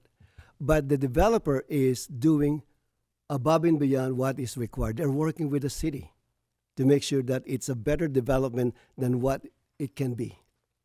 So Mayor Pro Tem Sanchez and I visited a couple of sites in San Diego, and I was very impressed. I'll let you speak for yourself. I was very impressed with what I saw.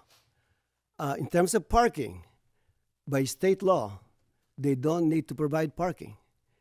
Any developer can build a unit within half a mile of a major traffic stop without providing any parking. Again, that's state law. That's not Bellflower law. It's state law. And they're providing 6 parking spaces, as was mentioned. So going back to our visit in San Diego, I was very impressed with what we saw. Security-wise, management-wise, programming-wise, these are people who live in an apartment with programming. We have a lot of apartments in Bellflower that don't even provide programming. There's no security other than a lock. And one of the apartment units that we visited, it was so sophisticated that they're using biometrics to get in. You don't need a key to get in. So as explained to us, if especially a lady at night coming to the apartment complex, trying to get the key from a purse, having difficulty getting the key, now all she needs to do is just look at the camera and the door will open. So that's how sophisticated they are. And they're very clean and well managed. If most of our apartments look like that, I think Bellflower is going to be much better. So, Mayor Pro Tem Santi, would you like to add? Yes, thank you, Mr. Mayor. Yes, I'd like to add my take on it. I also visited the site with the mayor and with staff. They were state-of-the-art sites, well-maintained, well-secured. They have definitely a lot of programming available for the residents there. A lot of the residents that we did see were in some form of other, like a wheelchair or some form of ambulatory and other things of that nature. Some working folks, individuals as well still. A lot dependent on other forms of transit that is provided by local cities, including ourselves. We do have our own dollar ride program that would provide transportation for the individuals that would live in this type of a apartment setting. And so, yeah, I can speak to that it was really well maintained, very impressed. And they weren't, brand new buildings. These buildings were in their, correct me if I'm mistaken, but they were 7 and 15 years in age. So we were expecting there to be obviously some general dilapidation and just some concerns with the maintenance of the projects. That's kind of where we were coming from, but we came in with an open mind and we got to see it. I wanted to share that. And then with regards to advocacy, we as the electeds here, we do go to Sacramento and we do advocate for state legislator to not allow for these type of states bills that allow by right development. Similar to the comments that were made by Ms. Mill, we do our part to provide housing and to help our neighbors, but we also, like you, as residents of the city, care about how the development happens and where it happens. But bills like this don't allow us to do that. And I can tell you that last year I spent a lot of time fighting SB 79. I attended and spoke on behalf of not just our city, but on behalf of 478 cities as a member of the League of Cities. I participated in a press release. I was a speaker fighting the bills that allow for development by right, because I too, like my colleagues here, don't believe in the by right approach. With that said, the mayor has alluded to and has shared, there are certain things that we cannot fight Sacramento. Other cities are trying. We have supported other cities that are trying, and we see cities who, like Huntington Beach, just lost the lawsuit. And that's a city that has the money and the resources to fight and to, pony up 5, 6 lawyers to fight it. We here in Bellflower, we don't have that kind of a budget, obviously. So we support by advocacy, by walking the halls, making the phone calls, writing letters of opposition to these bills. And these are all public records. These are items available. So I can't speak for all my colleagues, but I know that you can watch other previous meetings, and we have opposed bills like this, and we do oppose them, like the city of Downey, like the city of Cerritos, like the city of Norwalk. But our hands are tied. Our hands are tied. And I want to compliment the letters that you're sending, because we went to Sacramento, the mayor and I, and our city manager and assistant to the city manager earlier this year already at the beginning, before they started their first session of the year. And we advocated, hey, please stop passing all these housing bills. You're not allowing cities like ours, like the city of Bellflower, with a population of a little under 80,000, a 6.2 square mile, to even catch up to the bills that you passed 4 years ago. These are the fights that we fight here every day. And we're letting them know, stop passing housing bills, slow down, let us catch up, let us, build properly. We understand that there's a need for more housing. We get that. We as a city, we're not builders. Our job is to zone. A lot of us here have served on the planning commission, so we understand what it is to do planning. And I just wanted to share that we are taking your message, and we support a lot of what you're saying. But our hands are tied, and I'll turn it back to the mayor. Thank you, Mayor Pro Tem Sanchez. And let me just add that one of the things that I learned from our visit is that this project will help our homeless population, because what it does right now is our shelter, they're overstaying in the shelter because there's no other place for them to go. So this becomes a conduit for them to go to a different place. Again, this is an apartment unit, and by the way, is Mr. De Longa here? Maybe Jim can. Oh, Jim is there. Maybe Jim can share some information. Again, this is not on the agenda, but it might be helpful for the residents to hear some basic information about this project. Apparently so, sir. All right, Jim. Good evening, Mayor and members of the City Council. So yes, you guys kind of did a good job of explaining it thus far. Some little details on this. It's a high-quality, subsidized apartment complex with wraparound services targeted to people who need them, so of various income levels. There are 50 units with one on-site manager's unit. The services will include security, as you alluded to earlier, with secure access, job assistance and training, transportation assistance, which was also earlier alluded to. There's a computer lab and computer training available on site, as well as community activities on site as well for the residents. And those are the details of the kind of the development itself. Okay. All right. Very good. Thank you. All right. Any question of Jim? Okay, No. good. All right. Please. Good evening, Honorable Mayor Santa Ines, I'm sorry, I don't know how to enunciate your name. Ines. Ines? Santa Ines. Santa Ines, thank you. And Mayor Pro Tem Sanchez, Councilmember Dutton, Councilmember Coops, and of course, Councilmember Morse. Good evening, my name is Sandra Robas, and I am the lead contact for the Vandalia Adversary Action Team. Our members deliver compassionate support to our community with a listening heart and understanding for the neighbors in need. It is out of that very same compassion for our residents that I stand here before you tonight. We are at a critical crossroads. We recognize the immense pressure the state of California is placing on the city through housing mandates like SB 35, the newly expanded SB 423, and AB 2162. These laws are designed to bypass local review and focus high-density projects through fast-tracking approvals. However, a state mandate is not a license for the city of Bellflower to be steamrolled, nor is it an excuse to ignore our own established laws. We are here to hold the city accountable to E-Code 360, specifically under Section 17.92.050.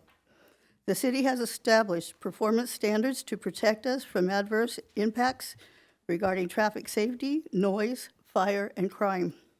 Furthermore, the standards in Section 1732 for high-density zone intended to guarantee compatibility with surrounding existing residential development. The current proposal for Willows at 15804 and 15847 Lakewood Boulevard fails these local development properties and threatens the safety of the Vandalia neighborhood. When we look at the 2025 to 2027 Bellflower Strategic Plan, recently highlighted in the City Magazine, the contradictions are glaring. Goal number 1, community safety. You have prioritized proactive public safety and emergency alertness, yet the project site creates a safety bottleneck and potential environmental hazards that contradict the very production of what you promised the taxpayers. Goal number 4, physical infrastructure. You have pledged to maintain and improve our infrastructure. Overloading the Lakewood corridor without comprehensive, careful consideration, simply because the state is mandating it, is a violation of that goal and the disservice to the current residents. We have already formally alerted state legislators to the unsuitable spot, noting the risk, high density, and the lack of property environmental due diligence, specifically missing Phase 2 assessment. We are not saying no to the housing. We are saying no to the site plan that lacks proper oversight and comprehensive due diligence. The Vandalia Adversary Action Team remains committed to the well-being of Bellflower.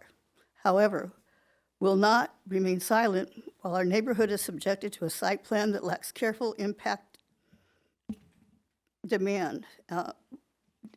Excuse me, let me go back. However, we will not remain silent. Ma'am, your time's up. Ma'am, your time's up. You have 3 minutes already. No. We ask that the council intercede It's 3 immediately minutes. and stand with us.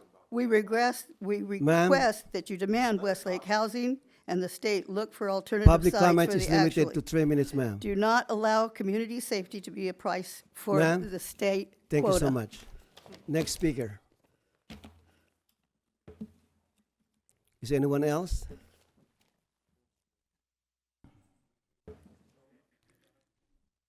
Be respectful to the other speakers because I'm sure that others would like to speak also.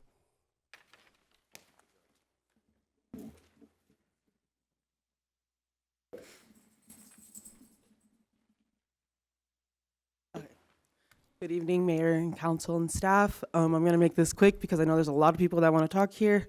I just wanted to speak. I was at the outgoing mayor's ceremony, and I just wanted to say thank you to Dunnan and all of you guys. I've been going to these city council meetings consistently for the past 2-3 years, and I have seen Dunnan as our mayor. I have seen Coops as our mayor. I did see Santiana I've seen you before as our mayor, but I was in high school. I wasn't like involved, so I'm excited for this year and the upcoming years. And I know we have a full house right now, and I just wanted to say we have meetings the second and fourth Monday of every month.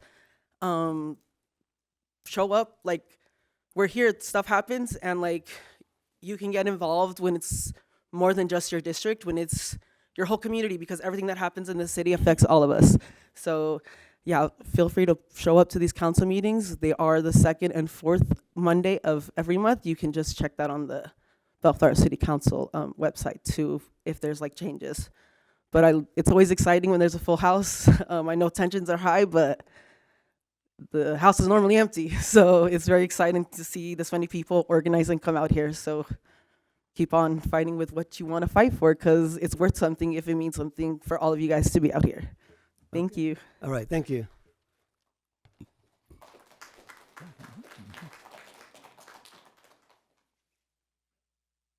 Anyone else?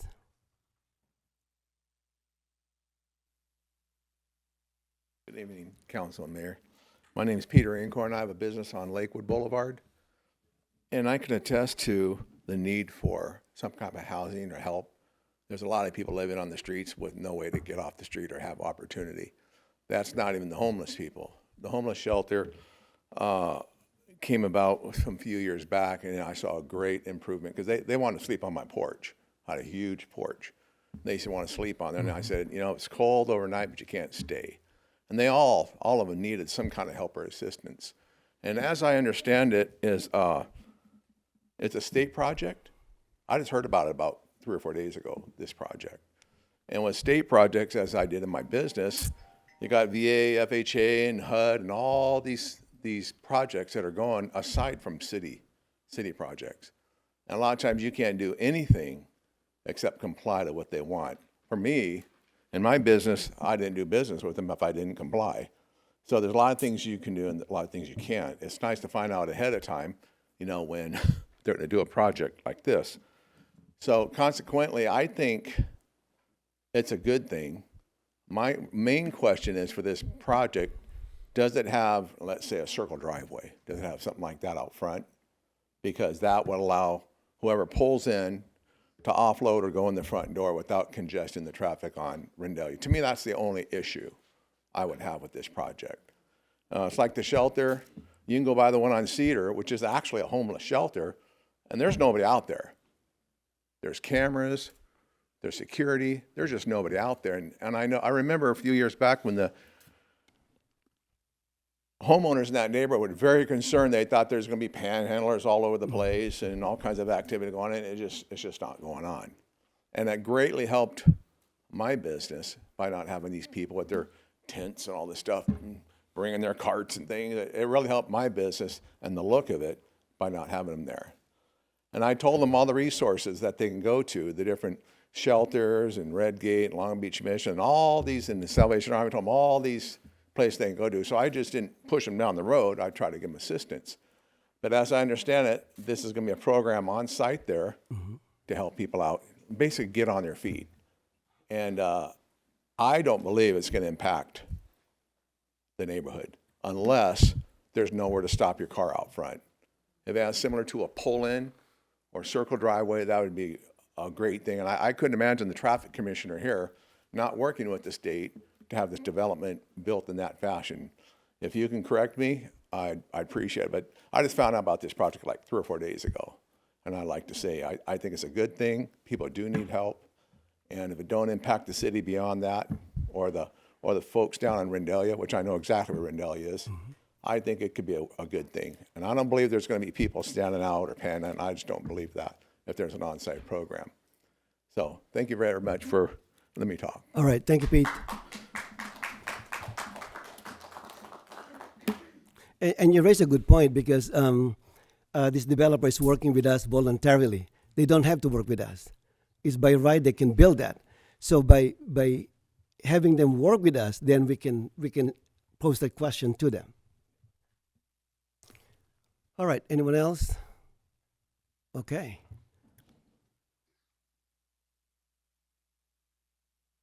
Hello, Council. My name is Dee Marie Spence. I think I want to address the people behind me. Is that okay No, to do? you have to No. address the council. Okay. Well, I'll just hold this picture up this way and then turn it around. This is my picture from when I was homeless on the streets of Bellflower. And I was out here for 8 years. And there was no programs, there was no shelter back then, and I didn't know how to find help. And then eventually I did get help, and I went to Little House Women's Rehab. And it took me 2 years even to find a place to shower before I went there. And that was at Calvary Bellflower, homeless outreach, homeless ministry.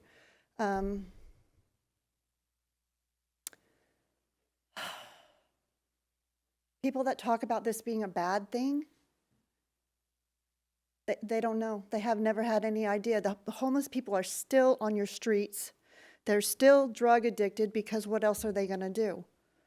There was all these concerns when the homeless shelter got opened, but they wound up being for naught because like was already said, there's rules, there's regulations, there's guidelines, and like you already said, the spot's already been, it's there, it's going to happen. So what the community can do is wrap their mind around how it's going to help, how they can help, and have an open mind like you did. I'm sure there was other sites that were checked out, like you said, just like with the shelter. There's a lot of thought that goes into where a place is going to be. Traffic might be a one issue, but I think about Starbucks and how it blocks traffic on Bellflower Boulevard every morning when people are trying to go to work. And even in Downey, there's a Starbucks there. They're on every corner, but nobody's opposing that. And this is going to give people a chance to get help. I said I went to Little House Women's Rehab, and at that time, I was able to go on a pilot program and another program through Kingdom Causes that had the funding at the time. Funding's not there anymore. The things have changed. I was able to pay a portion of my rent, and it increased every month. As long as I was doing good and growing and contributing, then they were helping me. And now a lot of those things are cut. So what are people going to do? Graduate out of the rehabs that we have here? People don't know how many sober livings are in Bellflower right now. You know why they don't know?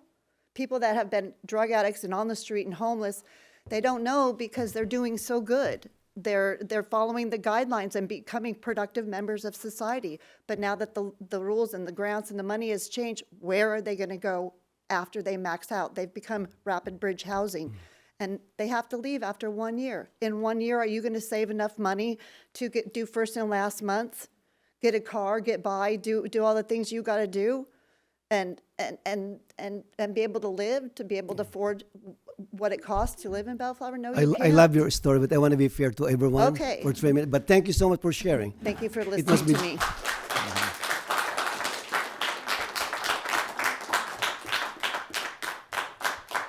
Anyone else? Okay, moving along. Yeah, I got something. Would you sign in first, please? Yeah, sure, buddy.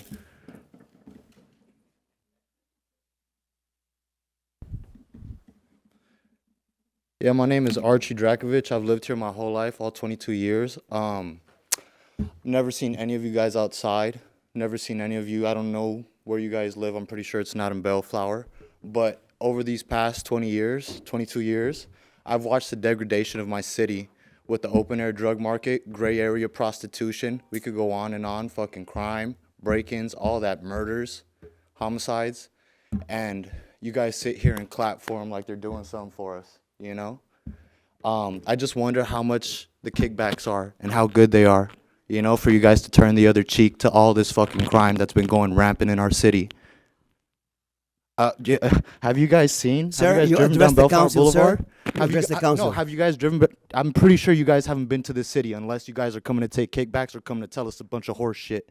Because obviously you guys don't give a shit about what's going on, what's really going on. You know what I'm saying? You guys talk a lot of fancy talk. I might not be the most eloquent when it comes to this fucking lawyer bullshit, but the day of reckoning is almost upon us, gentlemen. And you guys are gonna have to pay for what the fuck you guys did to the city. Real shit. Dan Coops, Wendy Hurst, Sonny Anus, Ray Dunn shit, and Victor Sanchezi. Hope you guys are happy. I'll be seeing you guys shortly. Thank you guys. Anyone else? All right, moving along.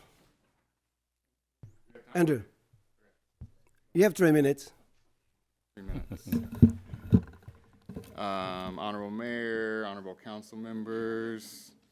I actually wasn't planning on staying for the meeting, not because I don't like hanging out with y'all, but I was going to go celebrate with my daughter who received an award. But I saw a bunch of signs and I was curious about what was going on. And I'll be honest, I have heard of the project, like many projects. I'm not super familiar with the Willow one in this case, but I am familiar with similar ones. I work for Kingdom Causes Bellflower, the executive director. I've been there almost 3 years. I can personally attest, and I thank y'all and the council and the city of Bellflower for how much you care about the people in need, how much you care about our safety. I have 2 little children that go to public school here, and I am proud that they go to public school here in Bellflower. I see you guys on the street all the time. I think the first week I was here, I met the 4 of you that were on the council, and you guys didn't even know who I was. We're at one of the outdoor market kind of things, so I see you on the street. I just want to give a little bit of facts about current state of homelessness. And the need for housing like this. And it isn't easy, and it's messy, and it takes a lot of pivoting and figuring out. But if we don't figure out ways to find affordable housing to work, our shelter is not going to be enough. We could build a dozen shelters. It's not going to be enough because the cost of living is just outweighing the salaries that are coming. So homelessness is still a major crisis. We just did the homeless count here last week. We hosted it at our community center. It's gone down slightly the last couple of years, but we saw over 72,000 people on the street at any given night in LA County currently right now. Most unhoused people are on the street. They don't have the luxury of a shelter like our shelter, like New Hope, which is appropriately named, that is typically pretty full. We work closely with Mercy House and doing good work, and they're trying, but it's just hard because there's nowhere really for them to go. The majority of the homeless, the 2 rising demographics that we see are families. Typically, it's single moms with multiple children, and the elderly. The elderly are getting their benefits are not keeping up with the price of rent, and so we see an increase of them on the street, an increase of them into our community center. We had over 2,200 people come into our community center last year, and I can't tell you how many grandmas and grandpas and moms with little kids that were just like, we need somewhere to go. How do you help? And so we see it every day. Affordable housing will help prevent homelessness.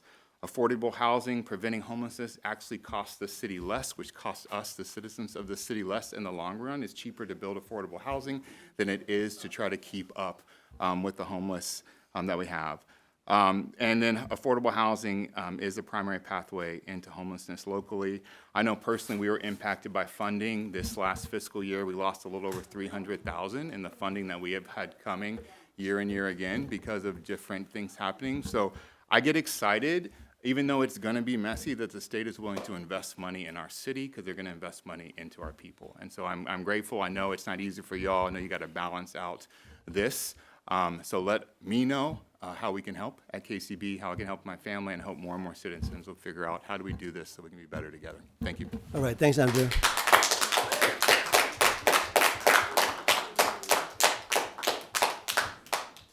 Okay, no one else? All right, this public comments portion is closed. Moving along to item 10A, Mr. Smoot. Thank you, Mr. Mayor. Item 10A is consideration and possible action to conduct a public hearing to authorize the recording of a notice of special assessment for nuisance abatement against the owner of 9103 to 9121 Artesia Boulevard. Maybe we should hire more officers because they don't even respond on time. Hold on, let them lead.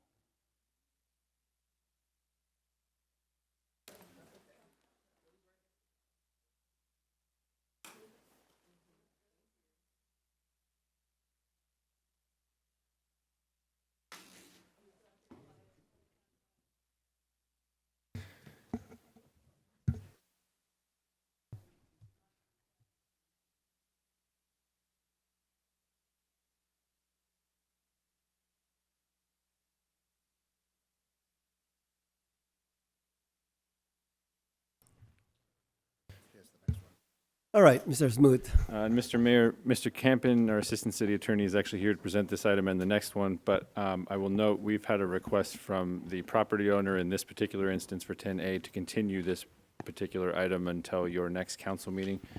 So if you'd like to consider that request, now would be the time to do so. All right, Mr. Campen? Mr. Mayor. Hang on, Mayor- Tim. I'm sorry. The council, for that one public hearing, the council would need to open that public hearing and continue it to your next meeting. It's 10A. this 10A, 10A. 10A. So if there's anyone would like to speak, then we're going to open the public hearing. Take testimony. Okay, okay. Mr. Mayor, do you need a motion to open the public hearing? Is there a motion to open the public hearing? I'll motion. Motion by Mayor Pro Tem Sanchez, seconded by Councilmember Coops to open the public hearing. Without objection, that will be the order. All right. Anyone would like to speak on this item?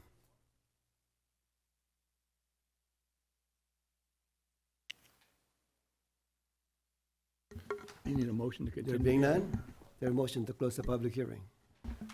Mr. Mayor, members of the council, this would, you'd keep the Oh, public just keep it hearing open. open Okay. until February 9th. So All if we right. could have a motion to continue it to February 9th, that would be appreciated. Okay, is there a motion to continue this item till February Mr. 9th? Mayor. I got a question. There's nobody here, property owner, anybody here from the property of this item tonight, is there? Or, I mean, 10A. 10A. Did I just? They made a request to Yeah. continue Yeah, the that- item. Continue, okay. Yeah. Nobody's here, though. And A also- motion to continue. I'll second that. Motion by Councilmember Morse, seconded by Councilmember Coops, to continue this item till February 9th, correct? Okay. Roll call, please. Councilmember Morse, Aye. Mayor Pro Tem Sanchez, Aye. Councilmember Dutton, Aye. Councilmember Coops, Aye. Mayor Santinas. Aye. Item 10B. Mr. Smoot. Thank you, Mr. Mayor. Item 10B is consideration and possible action to conduct a public hearing to authorize the recording of a notice of special assessment for nuisance abatement against the owner of 9070 Artesia Boulevard and adopt resolution number 2603, a resolution to record a notice of special assessment for nuisance abatement of 9070 Artesia Boulevard. Thank you, Mr. Mayor, members of the council. Solange Fortenbach, who was going to present tonight, is snowed in New York, and so she wasn't able to attend, but the Assistant City Attorney, Mr. Tim Campen, is here to present in her stead. All right. Mr. Campion, the floor is yours. Thank you. Mr. Mayor, Mayor Pro Tem, and council members, good evening. I'm presenting this evening on a resolution seeking to authorize recording of a nuisance abatement lien concerning property located at 9070 Artesia Boulevard, which photograph of which is on the screen, as you can see. I know that everyone here is quite familiar with this property, and we actually had a previous hearing like this to approve recording of a abatement warrant last year, and I will be addressing that. This presentation specifically concerns an inspection warrant in May of 2024, and then subsequent abatements after our first abatement. We did 3 abatements under warrants, and this includes abatements done in February of 2025 and another that began in or about May of 2025 and concluded in December of 2025. So this includes costs associated with the first inspection warrant and the second two abatement warrants, just by to give a little bit of roadmap of where we are. These dates here give you a little bit of an idea of the history of abatement, which I will go into a little more detail here with photographs. The property is owned by JJR Holdings, who acquired the property December of 2023.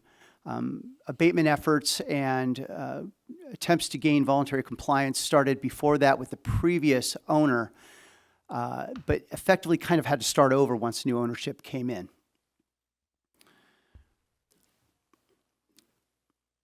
The previous resolution before this body was regarding abatements conducted in October of 2024.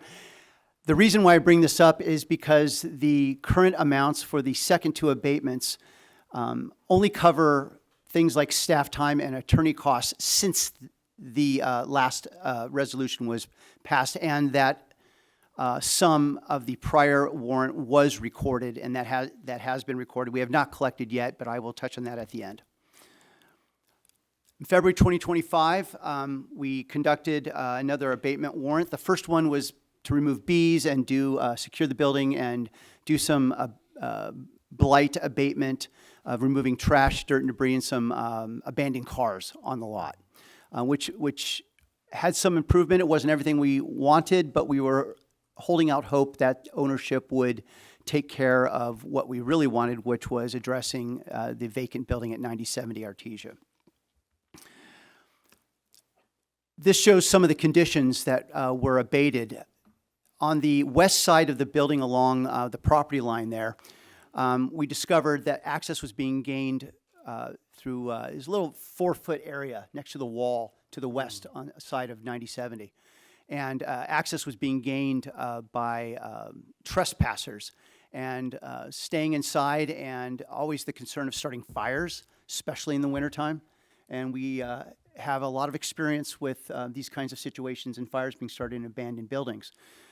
So after we were unable to gain voluntary compliance, we did go ahead and secure the building along with some other areas where they had gained access. As you can see, some very resourceful people.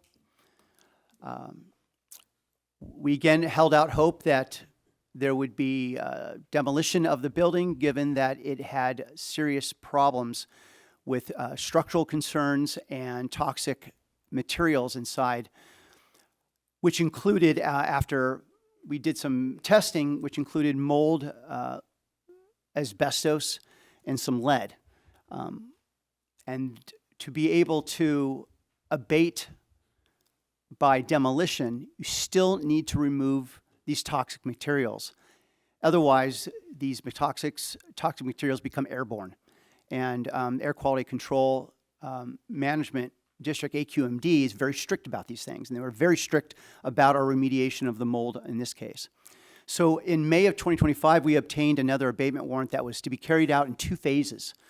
And the reason being is because we had a feeling that once we carried out the toxic material abatement, we believed that there was a high chance that the ownership would step in and actually do the demolition. And for this, and a variety of reasons, we divided up the abatement into 2 phases. We conducted the remediation. It took longer than anticipated. I will go into the cost of that, but they were substantial. And this required removal again of significant amounts of asbestos, primarily, in the property. This is what the vacant building at 9070, and again, I'm addressing 9070 particularly. I know that there's a lot of abatement concerns with the entire parcel, which includes 9070 that you see here, 9080, which is the bottoms-up bar next door to it, and residences at the back of the property along Virginia, all of which are on the same parcel.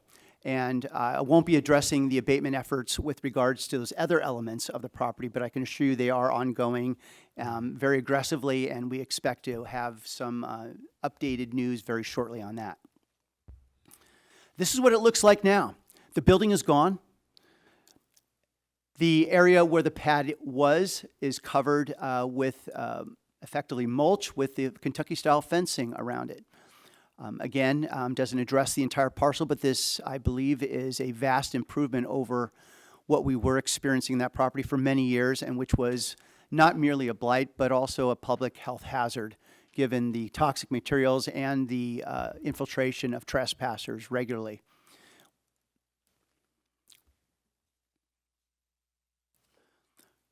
The following that you have before you is a basic cost breakdown of what amounts to a total of $198,568.87, which is the total we are asking for authority to be able to record as a lien against the property should the ownership not pay upon demand. And I will explain that in just a moment. Recouping from May 2024 is a cost of $482 for locksmith. This was an inspection warrant when not long after the new ownership took over and we were trying to get into the property to get a current assessment. Unable to do so, we had to get a warrant and we had to get a locksmith to be able to get access. We didn't capture this on the first abatement hearing that we had for the first warrant, and so we're doing that now that we discovered that cost, and we're recovering it now. The $1,800 you see there for February 2025 is public work crew. Costs for the work you saw on the outside securing the property, and our own city crews were able to handle that very efficiently and did an excellent job. The code enforcement costs and city attorney's office costs that you see there are hourly costs and fees that are related to both of the second and third abatements. Costs leading up to the first abatement were already captured previously. The May 2025 asbestos and demolition survey was when we got the original, abatement warrant for demolition. That was the two-phase warrant that we obtained in May of 2025. That cost you see there was an initial assessment to know where are we with regard to what needs to be done generally for before we can demolish the building. We discovered that there was significant indications of toxic materials and so forth, and that also included something of a structural analysis. From there, we brought in Titan Environmental Solutions, who did actual laboratory testing and did a very comprehensive test. It's of note that the ownership also did their own testing and had their own evaluation done and came back with a report that said nothing needs to be done, it's all okay, and we can just go ahead and demolish. This is why we do our own testing. We do not want to be on AQMD's bad side, and we want to be responsible stewards of the environment and for our neighbors. So that's why we conducted our own testing, and Titan Environmental Solutions, again, did comprehensive testing, note where all the toxic materials were, and came up with a remediation plan of what it would take to comply with AQMD requirements. Integrated Demolition and Remediation carried out the actual remediation. You may remember them from the bank here on Bellflower Boulevard. They were the contractor that handled that remediation and demolition as well. Adding those costs up comes to a total of $198,568.87. That is the total we are seeking authorization for recording a lien against the property owners. As I mentioned before, it is the process that upon authorization, we must then essentially send another demand letter out and personally serve that letter in order to comply with state law, and to give them one last chance to pay this sum in full. This sum is for what we're asking for authorization now. It does not include the prior abatement, which, forgive me, I don't recall the amount, but it was in the $20,000 or $30,000 range, I believe, maybe $15,000, but it wasn't substantial. Well, it was somewhat substantial, but it wasn't $200,000. This total is, we believe that we have a good relationship. The ownership does have the funds generally to pay for this. We are optimistic that we will not have to record and we will recover these funds within the next several weeks. I would also like to note that in the resolution you have before you, Section 4 has a typographical error on the total amount. I would ask that the number that appears there of $207,000 be stricken and replaced with the number you see above of $198,568.78. That is simply a typographical error. There were some revisions originally of some prior demands, and we had to correct those to get to the number of $198,000 that you see here. So I would request that the resolution authorization to correct that error, that typographical error, in Section 4 of the draft resolution before you. With that said, Mr. Mayor and Council, we believe that these costs are all fully justified. The packet before you has a reasonably quite detailed accounting of all these numbers here, and that these numbers reflect the hard work and dedication of your staff to try to bring this property, at least portion of it so far, into compliance. And I am available for any questions you may have regarding this resolution. Yeah. Okay, thank you, Mr. Campen, for your very comprehensive report. There's a couple of questions. One, are they now in full compliance? No, the property is not in full compliance. So there could be more work to be done. There's absolutely more work to be done, and we are specifically working with them with regard to the bar itself, with regard to the parking lot area, which, while it is much better than it was, and they've done a better job at controlling abandoned vehicles and the deposits of trash, junk, debris, mattresses, all kinds of things, they could certainly do better. And are those in the same parcel? It's all the same parcel. Okay. Including the residences in the back, same parcel. It's very unusual in that regard. Okay. And we are working with them with regard to the residents as well, which is going to take a little bit longer because they are residential units. Yeah. In cases like this, when the city does the work or contracts the work, typically it's going to be more expensive than the owner themselves do the work, because we have to pay the prevailing wage and things like that. We Correct? are exempt from prevailing wage now. Oh, we are, okay. By virtue of That's charter right, that's status. Right. Non-public works. So we don't, but generally speaking, owners can save a lot of time and hassle. And honestly, if owners would just comply voluntarily, a lot of this time that you see with code enforcement time and city attorney time be greatly mitigated. There's a great incentive to have voluntary compliance, and if we could just get more voluntary compliance, I think a lot of owners that become subject to these abatement liens would find themselves in a better place financially. And also, I can assume that it may be negligible, but the city is costing more money than what we're billing for. There are always going to be costs that we don't capture. Because, for example, the city manager spends time discussing this. Absolutely. It's not being charged, right? There are all kinds of collateral costs associated here that aren't captured. Our finance department preparing the billing, reviewing your billing statements, all these things. I didn't see them here. So technically, the city is spending more money. So absolutely. You're absolutely right. If we can get voluntary compliance, it's going to be a win-win. It's going to be cheaper for them, cheaper for the city. Absolutely, Mr. Mayor. Okay. One more thing. I noticed that in the itemized list, there's details for code enforcement and things like that, but there's no details for city attorney. Can you explain why?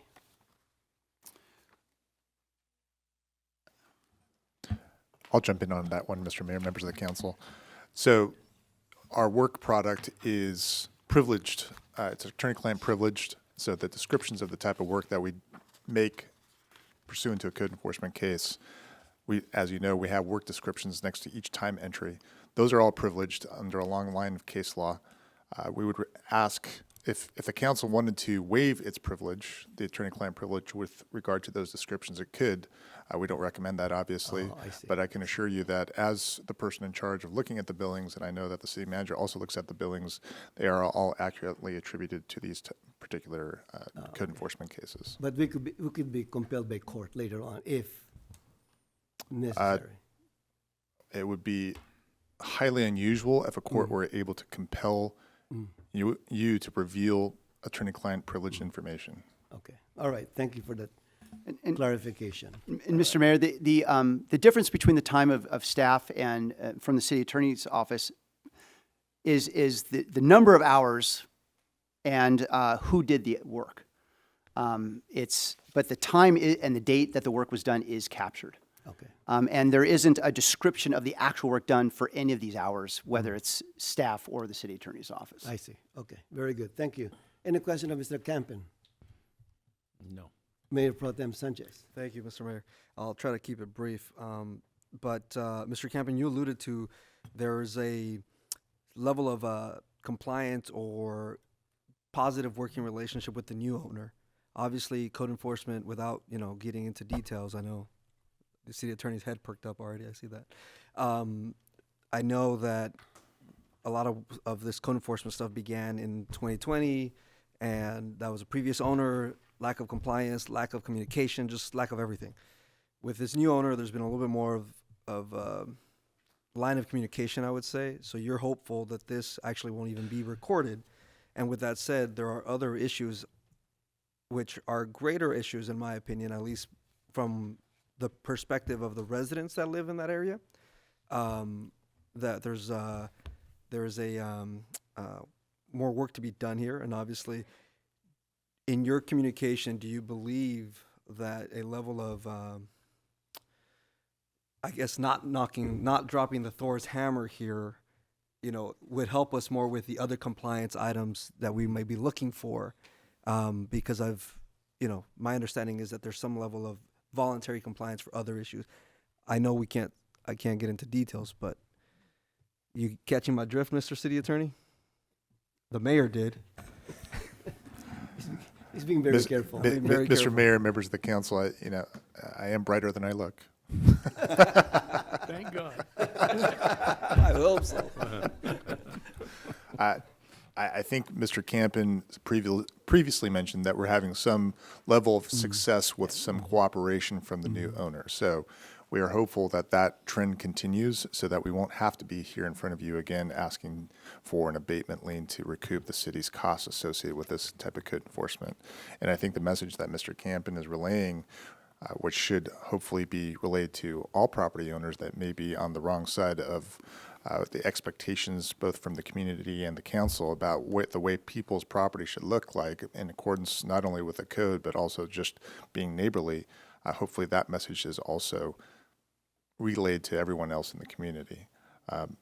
So no, we don't need to drop Thor's hammers yet, but I have it swinging in the background. Understood.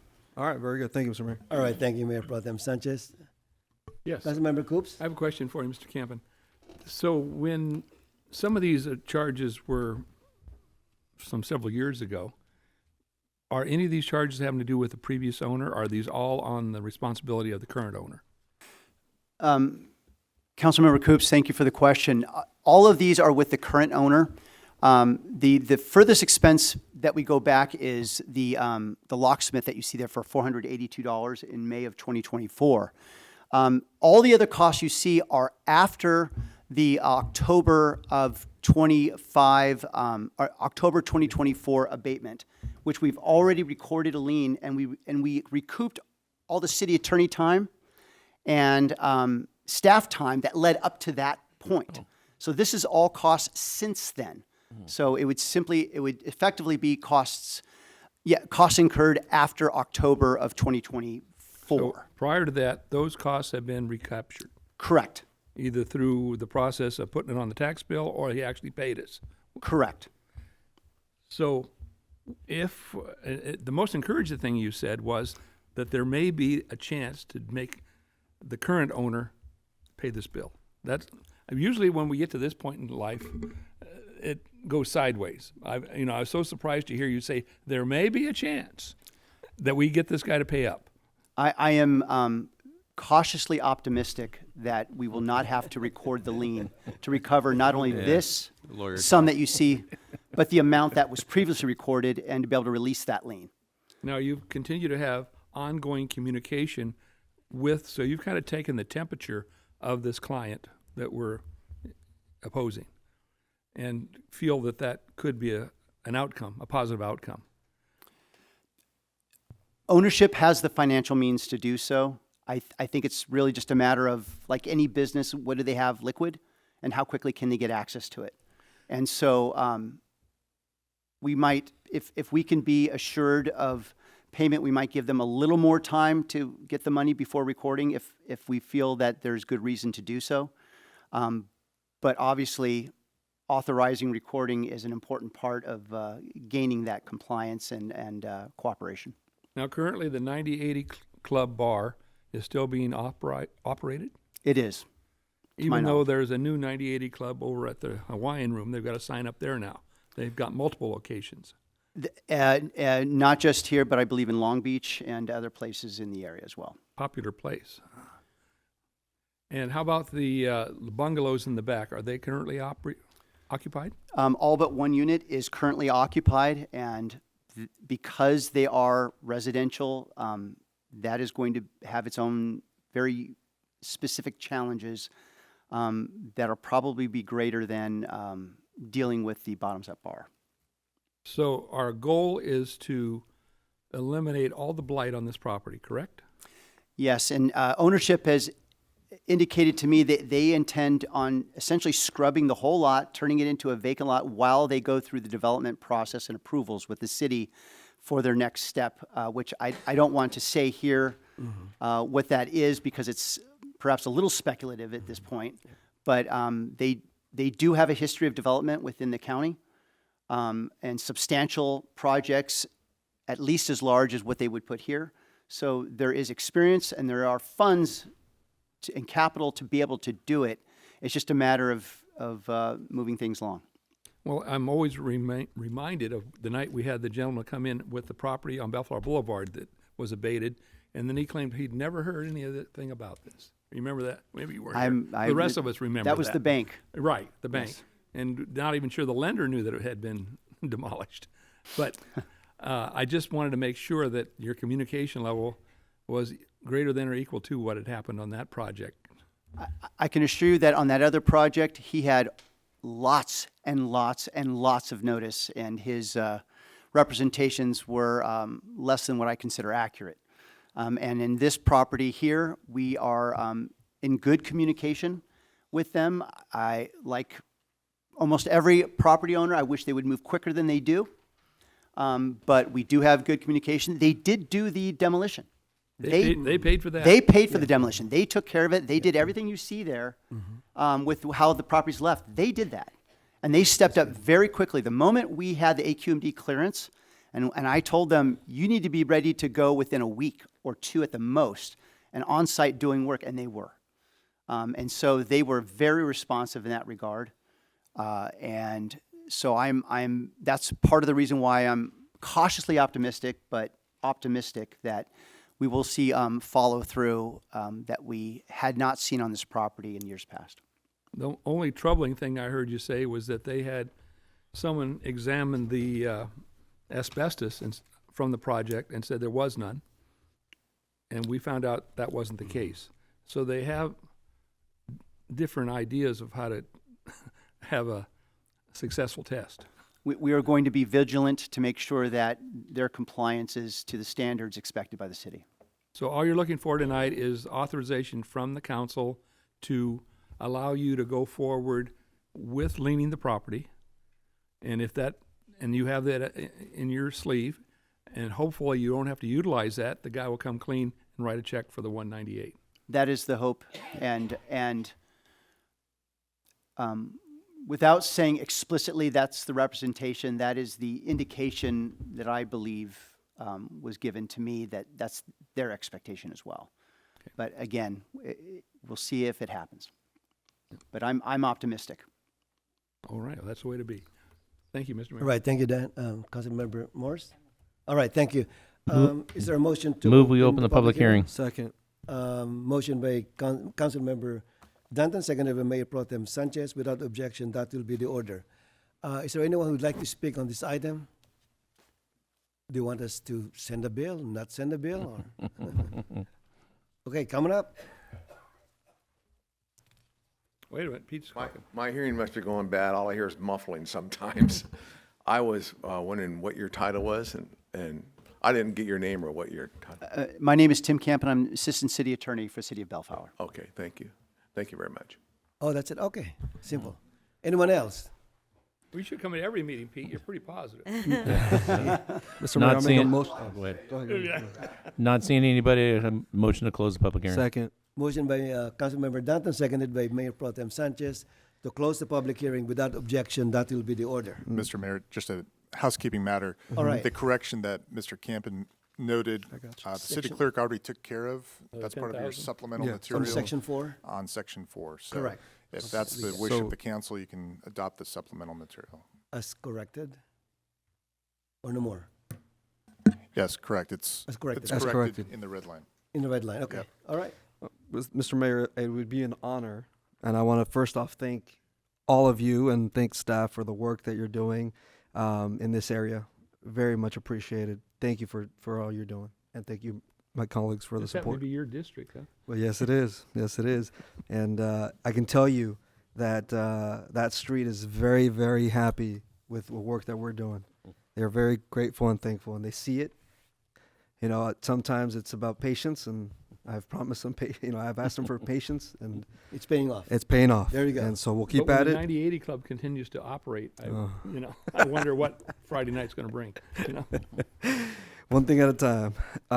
With that, I'd like to make a motion to authorize the recording of a notice of the special assessment for nuisance abatement against the owner of 9070 Artesia Boulevard and adopt resolution number 26-03, a resolution to record a notice of special assessment for nuisance abatement of 9070 Artesia Boulevard, APN 7162-011-011 with the amendments. Okay. I'll second the Second. motion. Motion by Mayor Pro Tem Sanchez, seconded by Councilmember Coops to adopt Resolution 2603. Roll call, please. Councilmember Morse, Aye. Mayor Pro Tem Sanchez, Aye. Councilmember Dutton, Aye. Councilmember Coops, Aye. Mayor Santenaz. Aye. There are no ordinances, resolutions for consideration tonight, and we have one consideration item, item 12A. Mr. Smoot. Thank you, Mr. Mayor. Item 12A is consideration and possible action to select and approve a design concept for pedestrian improvements on Coke Avenue between Artesia Boulevard and the South City limit. I believe Mr. Gorecki is going to go ahead and make the presentation of the options for you all to discuss. Mr. Goregi, the floor is yours. I have to excuse myself. I have a property within Oh, that's right. 300 feet, so I'm going to excuse myself. Let the record reflect that Councilmember Coops is recused on item 12A. Anyone else? Okay.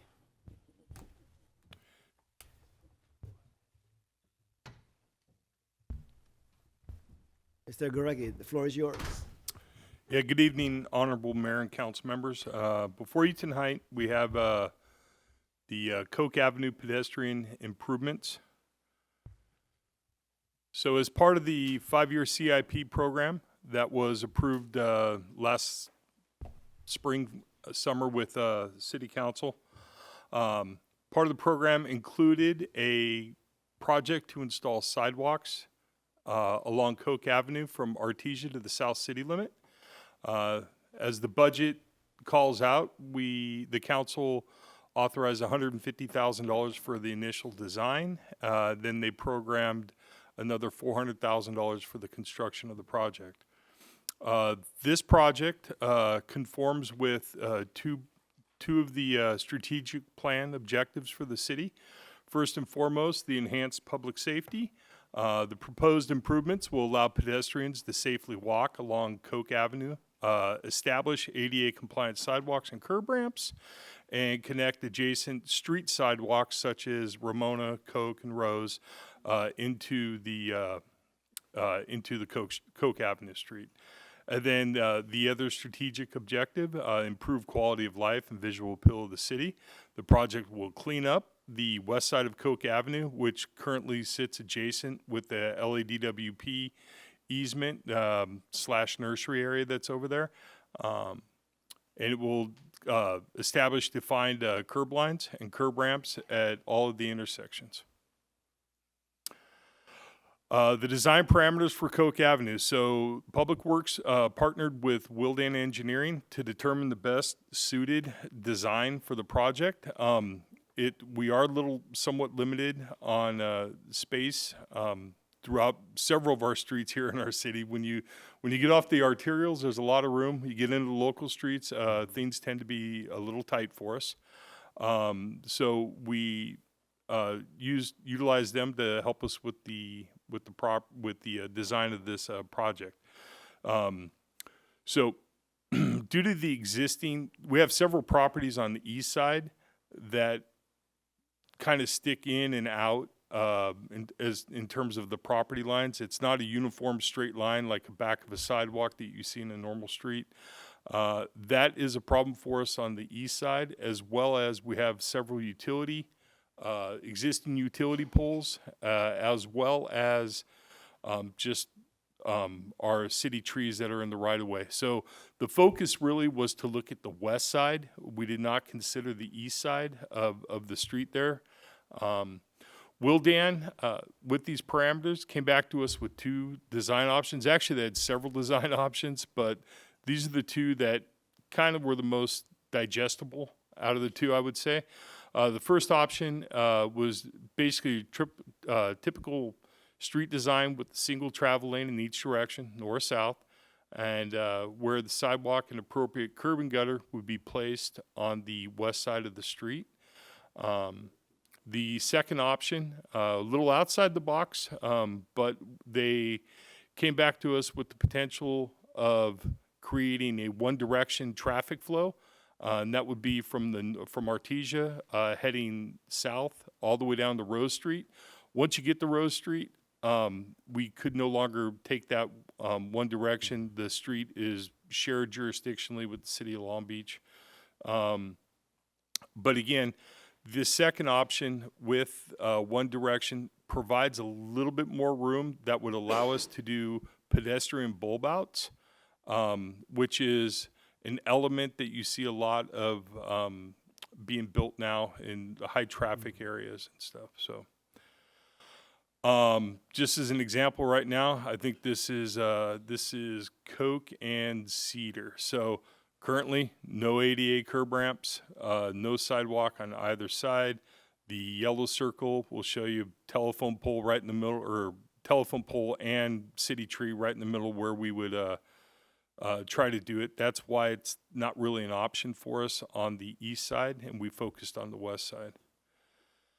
So the first option, utilizing the two-way existing traffic that we have there, the design, this would somewhat lay out what we would have here. So we would have a sidewalk traveling down the length of Coke Avenue on the west side.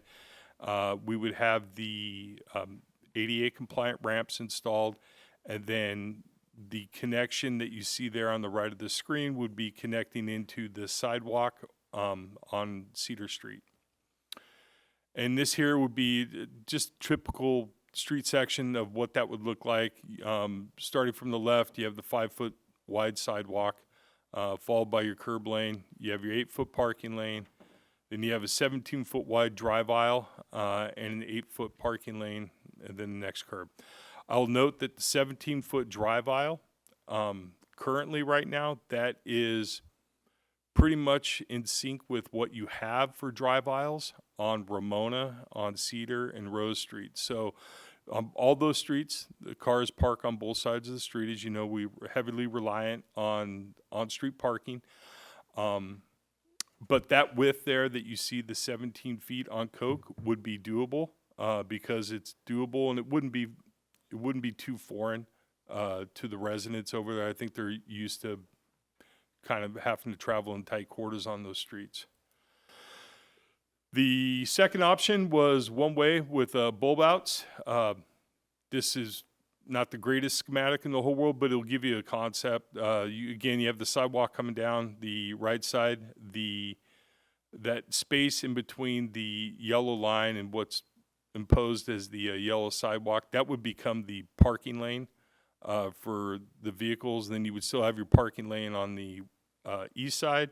Traffic would only move in one direction. Sidewalks, bulb outs, and you can see the bulb out comes out a little further And then obviously all the necessary signage we would need to sign it correctly. This option, like I said, it's outside of the box.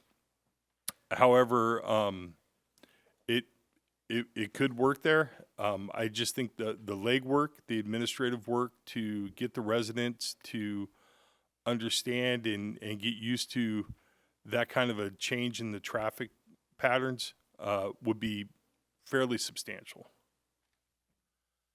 Again, here's this typical cross-section of what option 2 would look like. Again, you have your 5-foot sidewalk.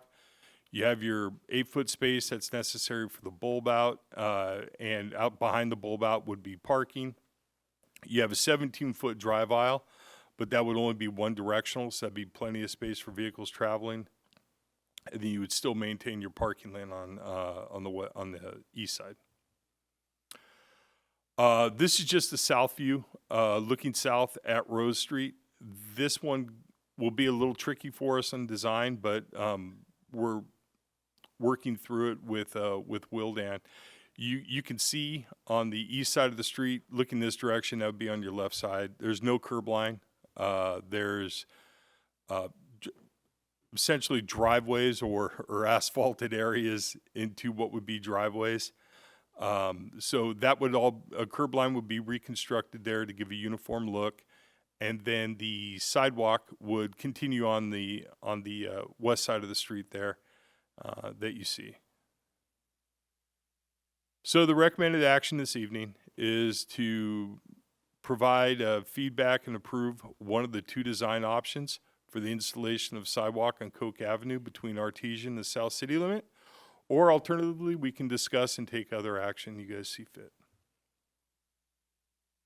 With that, I'm more than happy to answer any questions. All right, Mr. Gurecki, thank you so much for your presentation. Any question of Mr. Gurecki? Mayor Pro Tem Sanchez. Thank you, Mr. Mayor. You're jumping up the beat. I am jumping up the Yes. beat. I am super excited. I've had some initial conversations with my colleague Dutton, and I think that he's way more equipped to introduce his idea to this project. I think we believe that there may be a third option that we would like to pursue, but let me take a step back. Mr. Gurecki, thank you. This is great. Thank you for bringing these 2 options. I will say that both options are have their positives and their pros and cons. I think changing it to one lane, to your point, would be very it would be a change that residents that may have a little bit of time to struggle to adjust, but I think eventually they would.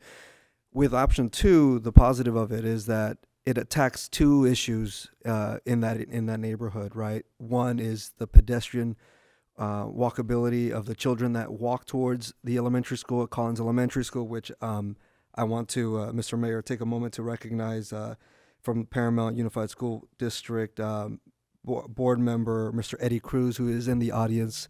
This is the district that he represents at Paramount Unified, and we've had some initial conversations early on when he was elected regarding the need of a sidewalk here. But with that said, option 2 is also working towards addressing the speeding in the neighborhood with the bulb outs. So that's kind of where my initial take on it before Councilmember Dutton and I talked about the third option. So I just wanted to share that option 2 is kind of we've talked about prototypes of how to slow down traffic in the neighborhoods where speeding tends to take place. And so that's one of the things that I wanted to share with you, is my thought on why option 2 with the bulb outs is a little bit more down the lane that I would like to take on this one if option 3 is not viable. With that said, I'll let Mayor Emeritus Dutton speak to option 3 and the idea behind that. I guess Okay. it's my turn, Mayor. Councilmember Dutton. That was a good tee up there. Yeah. You didn't want to blow up your own project. You want me to do it. I talked to the city manager and called Public Works this afternoon and about my idea. this has been very early. There's no design plans for this. They're just trying to get direction on what to design. And I looked at that and looked at, well, option one appears to be the better plan. But then why would we want to shrink a street by 3 feet? They're narrow. I get it. We can do 17 feet like they say as the roads and the ones that are around town are. Then we go, and then the next thing happens. You have no parking on one side because it's too narrow. We have those streets around. But I would like to entertain the idea and talk to the LA Department of Water and Power to try to either purchase some of that dirt, purchase 3 feet strip of that, or have them dedicated to us. I don't know I know we've talked to utility companies with that before, and I'm under the impression from all the years of service up here that it seems to be easier to do business with LA Department of Water Power over Southern California, Edison. And while we're searching out of what to do, I'd like to see staff engage with the utility company to try to get 3 feet of land and leave the curb where it is. If we leave the curb where it is, we save a lot of money there reconstructing the street. We don't do that and just add sidewalk 3 feet the other side. We're talking 3 feet here. I drove it today. There's no power poles in that section. There's 2 ugly fences. One looks like it's been changed out recently or whatever. But when the chain link fence for the nurseries are there, they're dilapidated. There's the elevation of the property is up. We have a chance when that happens, the fence comes out, to probably put some decorative fencing in, with our ordinance for the vacant lots or whatever. I don't know how it's going to work out. We pay for it, they pay for it, or somewhere in the middle. But I think we would like to start dialogue. At least say, we don't really want to narrow our streets. They're too narrow as it is, because everybody knows when people park, you're like a snake slithering down the street when other oncoming traffic comes. Right. And we had that up there as was 17 feet wide a lane. Everybody knows parking spaces are the good parking spaces are 9 feet wide. 99 is 18. I'm just saying, trucks with mirrors and whatnot. It works, but I think there's a better way to try to start some dialogue to do a better project there. And that's just my thought about it. Yeah, so Councilmember Dutton and I did talk about that, and I think that it would be a hybrid of the concepts kind of a situation. If it's doable, obviously, I think I know at one point, and Mayor, correct me if I'm wrong here, we had some kind of I don't know if it would be an MOU, but some kind of a relationship with LADWP for a pocket park there. So I believe there was some kind of a relationship. Yeah, there was initial discussion way back, a little while back, Yeah. Yeah. So I bring that up only to share that I think to Councilmember Dutton's point is that they may be a little bit easier to work with than with Edison, but nonetheless, I think it's a viable path.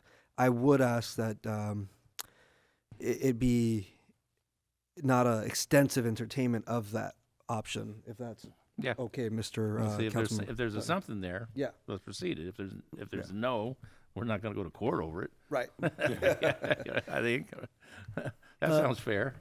Mr. Gorecki, do you have any experience dealing with LA Department of Water and Power? Just on their weed abatement from time to time. It's not too frequent with them, but actually I'd love the opportunity to reach out to them and just see if there's any interest in this.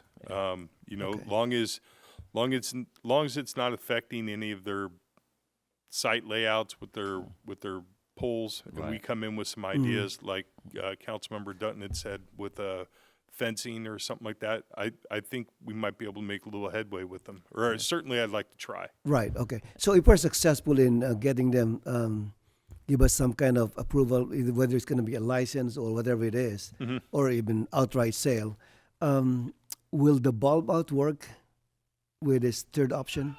Will there be a bulb out? Yeah. I mean, we can still. Yeah, I would have to kind of take that back and dimension it with the engineering firm and see if we can still do the bulb outs there. I consider this as an advantage of getting the bulb out, if we can. Yeah. Okay. Yeah. Another thing, it's the fencing along Coke Street. Not only if you're putting fencing in there, we have a chance to decorative fence wrap around where Coke and Rose is. To make it If I aesthetically recall correctly, when we talked with them a while back, I think they're pushing the fencing to us to pay for it. Yeah, it's all remember negotiation. But we're gonna save on the street, Right. basically. Save on the street. Right. Yeah, I don't know. We need to start some conversation, some dialogue anyway. Would we be willing to entertain, if they were to be okay with the idea of just not a park, but just a walking trail? Just beautify that area too Oh, the one that's vacant? You mean, yeah, the one that's vacant. I think originally that was the plan, but Right. the funding, Constitution Park. the funding was pulled for the Constitution Park. Sure. That was the plan back then. Alright. Okay, I'm just All right, reminding you. I won't try to hit a I giant remember slam how now. that went. We can't even protect Constitution Park if we were going Right, to exactly. That was a That Fair was- enough. I had to take the shot. That was the grand plan back then. It's basically similar to Zen Park. That was the concept. But maybe we'll revisit that too. Can't blame Yeah. me for Revisit that at the same time. trying. Yeah, that's it. If they were going to give us a license for that, we have a chance. Well, why Add not that shoot to for it. the stars? Yeah. Why not? No, I'm serious. Exactly. Yeah. Exactly. All right. Well, you get a park too? Two parks in the same And a neighborhood. sidewalk? Wow. But I mean, you bill it to the utility company. Yeah, we want to put a sidewalk in for the kids going to school. Yeah. Who can say no, right? You would think. Yeah. You would think. That So, would be- like I said, I'm more than happy to approach them Yeah. and kind of gauge the temperature on that. And if there's anything to play, or if they just give me a flat out no, I'll report back to the city manager and he'll inform you guys and stuff. But Okay. All right. I'll certainly reach out for it. All right. Councilmember Morse. One of the first things we talked about. My mother used to live in this neighborhood, and I've walked up and down Coke, and it needs a sidewalk. It definitely. Oh, yeah, definitely. It yeah. definitely needs a sidewalk, so. Yeah. And you know me. I mean. And one- parking is always included right there, so it doesn't take any parking, so it's kind of a no-brainer. Yeah. Well, for me, the bottom line is it's a great presentation, great idea. One sidewalk is better than none. None. Especially with this kind of, I call it a feeder road. A lot of kids are going to it instead of, Cedar or Ramona. So that being said, is the better approach to just hold up on making a decision on 1 and 2 until we get an answer from DWP? What I would suggest, and if you're open to it, is what I'm hearing is the council's more open to the, I think it's the first option than the one-way option, but you want us to have the conversation with DWP to see if we can do it with the wider street. Is That what I'm becomes hearing the first correctly? option now. Right. Yeah. And this will, Well, I also then- heard Yeah. interest for bulb outs. yeah, from with the mayor. possible, but if we can do that. Okay. Yeah. On the new, on the Yeah, I would new, think on the new there'd be option. room for both. On the third I would option. think. I think there could be possibility. Again, I'll go back to the engineering. I guess team what and I'm getting work at with them is, on it. it sounds like we're at least conceptually eliminating the one-way street concept and focusing more on the other concept, presuming it allows for bulb Let me, outs and. I know it's your area, but the east and west section of, Coke, east and west side, those are long blocks. Long blocks. Yeah, long blocks, yeah. They're like long blocks. I want to get that through. So you put a one-way street in there, and then you have to have the other part of the traffic. You're adding more traffic to the long blocks. Some of them are single-eyes, making left turns. You're adding more left turns going, fist or not. That's the way I looked at it. And I get the bulb out and traffic calming, but that's the way I looked at it, just throwing it out there. But I think at this point, I'd rather have a kind of hold up on the decision because it seems Yeah. like the third option now becomes the first option Right. if we can make it happen. Yeah. Yeah, I would lean. So instead with of that. rushing the decision tonight, Right. then if that's successful, We'll call then it we 1A. can, yeah, then we can have It's a another 1B. discussion about it. How's that? Sounds good. I think we can Okay. take that direction. Okay, Let me get Dan. very good. Very Thank you. Yeah. Thank you, Len.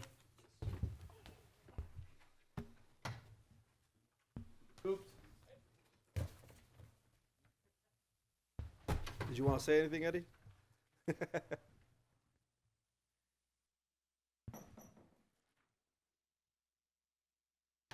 Hold on, hold on.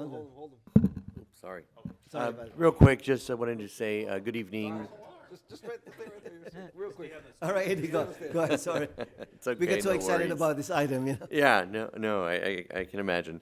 Good evening again, Mayor Santinez, Mayor Pro Tem Sanchez, City Council members. My name is Eddie Cruz. I'm a board trustee for Paramount Unified. In 2022, I brought this matter to the attention of Councilmember Sanchez. As I notice, and with our college students that use that walkway to get to school, or Bellflower students, residents to Collins Elementary. Seeing and knowing that walking the street because there is no sidewalk, that is a major safety issue for our students. So I just wanted to take the second to say thank you so much for taking this matter, taking action on it. On behalf of all of our students at Collins Elementary and our families, thank you so much. Okay, thank you, Eddie. Have a good evening. Come out more often to our council meeting. All right, thank you. Nice things.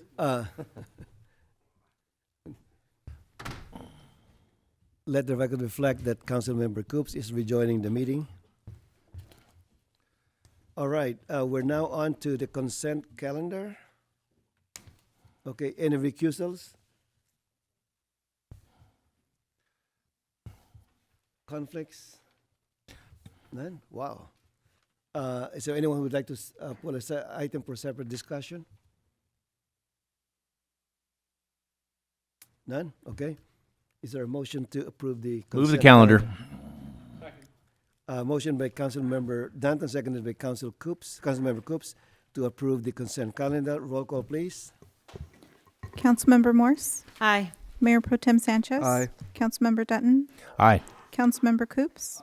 Mayor Santinez? Aye. Okay, council reports. Councilmember Morse. I have none. Okay. Mayor Pro Tem Sanchez. Thank you, Mr. Mayor. I just want to once again just thank staff for all your work and thank my colleagues for the discussions this evening. Thank you. All right. Councilmember Danton. Thanks, staff and my colleagues, for all the nice things and good party they threw me today. Thank you. All right. Thank you. Councilmember Coops. Yes, I think we always have to remember how hard staff works for us, especially when we see our outgoing mayor ceremony went so smoothly and everybody showed up and they were all in good spirits, and Mayor Dutton Emeritus got to share some personal highlights. And but anyway, that's all I have, but I just want to give credit to the staff that worked so hard to make us look good. All right. Thank you. And again, I just want to reiterate our gratitude to Mayor Danton for his service last year as mayor. Thank you for your wonderful work for the city. And second, I just want to emphasize, this was mentioned earlier, the new magazine of a Bellflower. It's called City Life. This is an example of that. It was mailed. I received it in my house last week. So if you haven't received it, can they contact Parks and Rec Department, just in case? But I understand that about 2,500 were mailed out, something like that. So it's a good number were mailed out. So I hope you receive it. It's and thanks to the staff. It's a wonderful magazine. The previous Parks and Rec brochure is good already, but this one is even better. And my understanding also is we will be getting an extra issue a year. The Parks and Rec brochure used to be sent out 3 times a year. This one will be sent out 3 times a year, plus an extra edition sometime in October, November timeframe. So look out for this. Again, if you haven't received a copy, please contact the Parks and Rec Department. It is wonderful reading. Okay, so with that, we will recess to closed session. Mr. Smooth, what are the items for closed session? Yes, Mr. Mayor, there's 2 items listed on the agenda. One is a conference with real property negotiator regarding 9818 Artesia Boulevard. That's item 15A, and item 15B is a potential litigation item, and actually my staff and I are going to request that we remove that item, and we'll bring it back to you at our next meeting. Okay. I will have to be recused from item 15A for a 15A. property conflict. 15A, Councilmember Morse is recused. And Mayor, I also going to be recusing on an item 15A due to a property conflict. Okay, So we'll be running on 3 cylinders on item 15A. So with that, is there anyone would like to speak on the closed session item? Is that what I said? Yes. Yep. You can, yeah. Oh, yeah. Yeah. I Okay. was gonna mentor Wendy out Okay, the door. and with that, we will recess the closed session, and we'll come back after the closed session meeting to report on the items we discussed, and then we will adjourn appropriately. All right.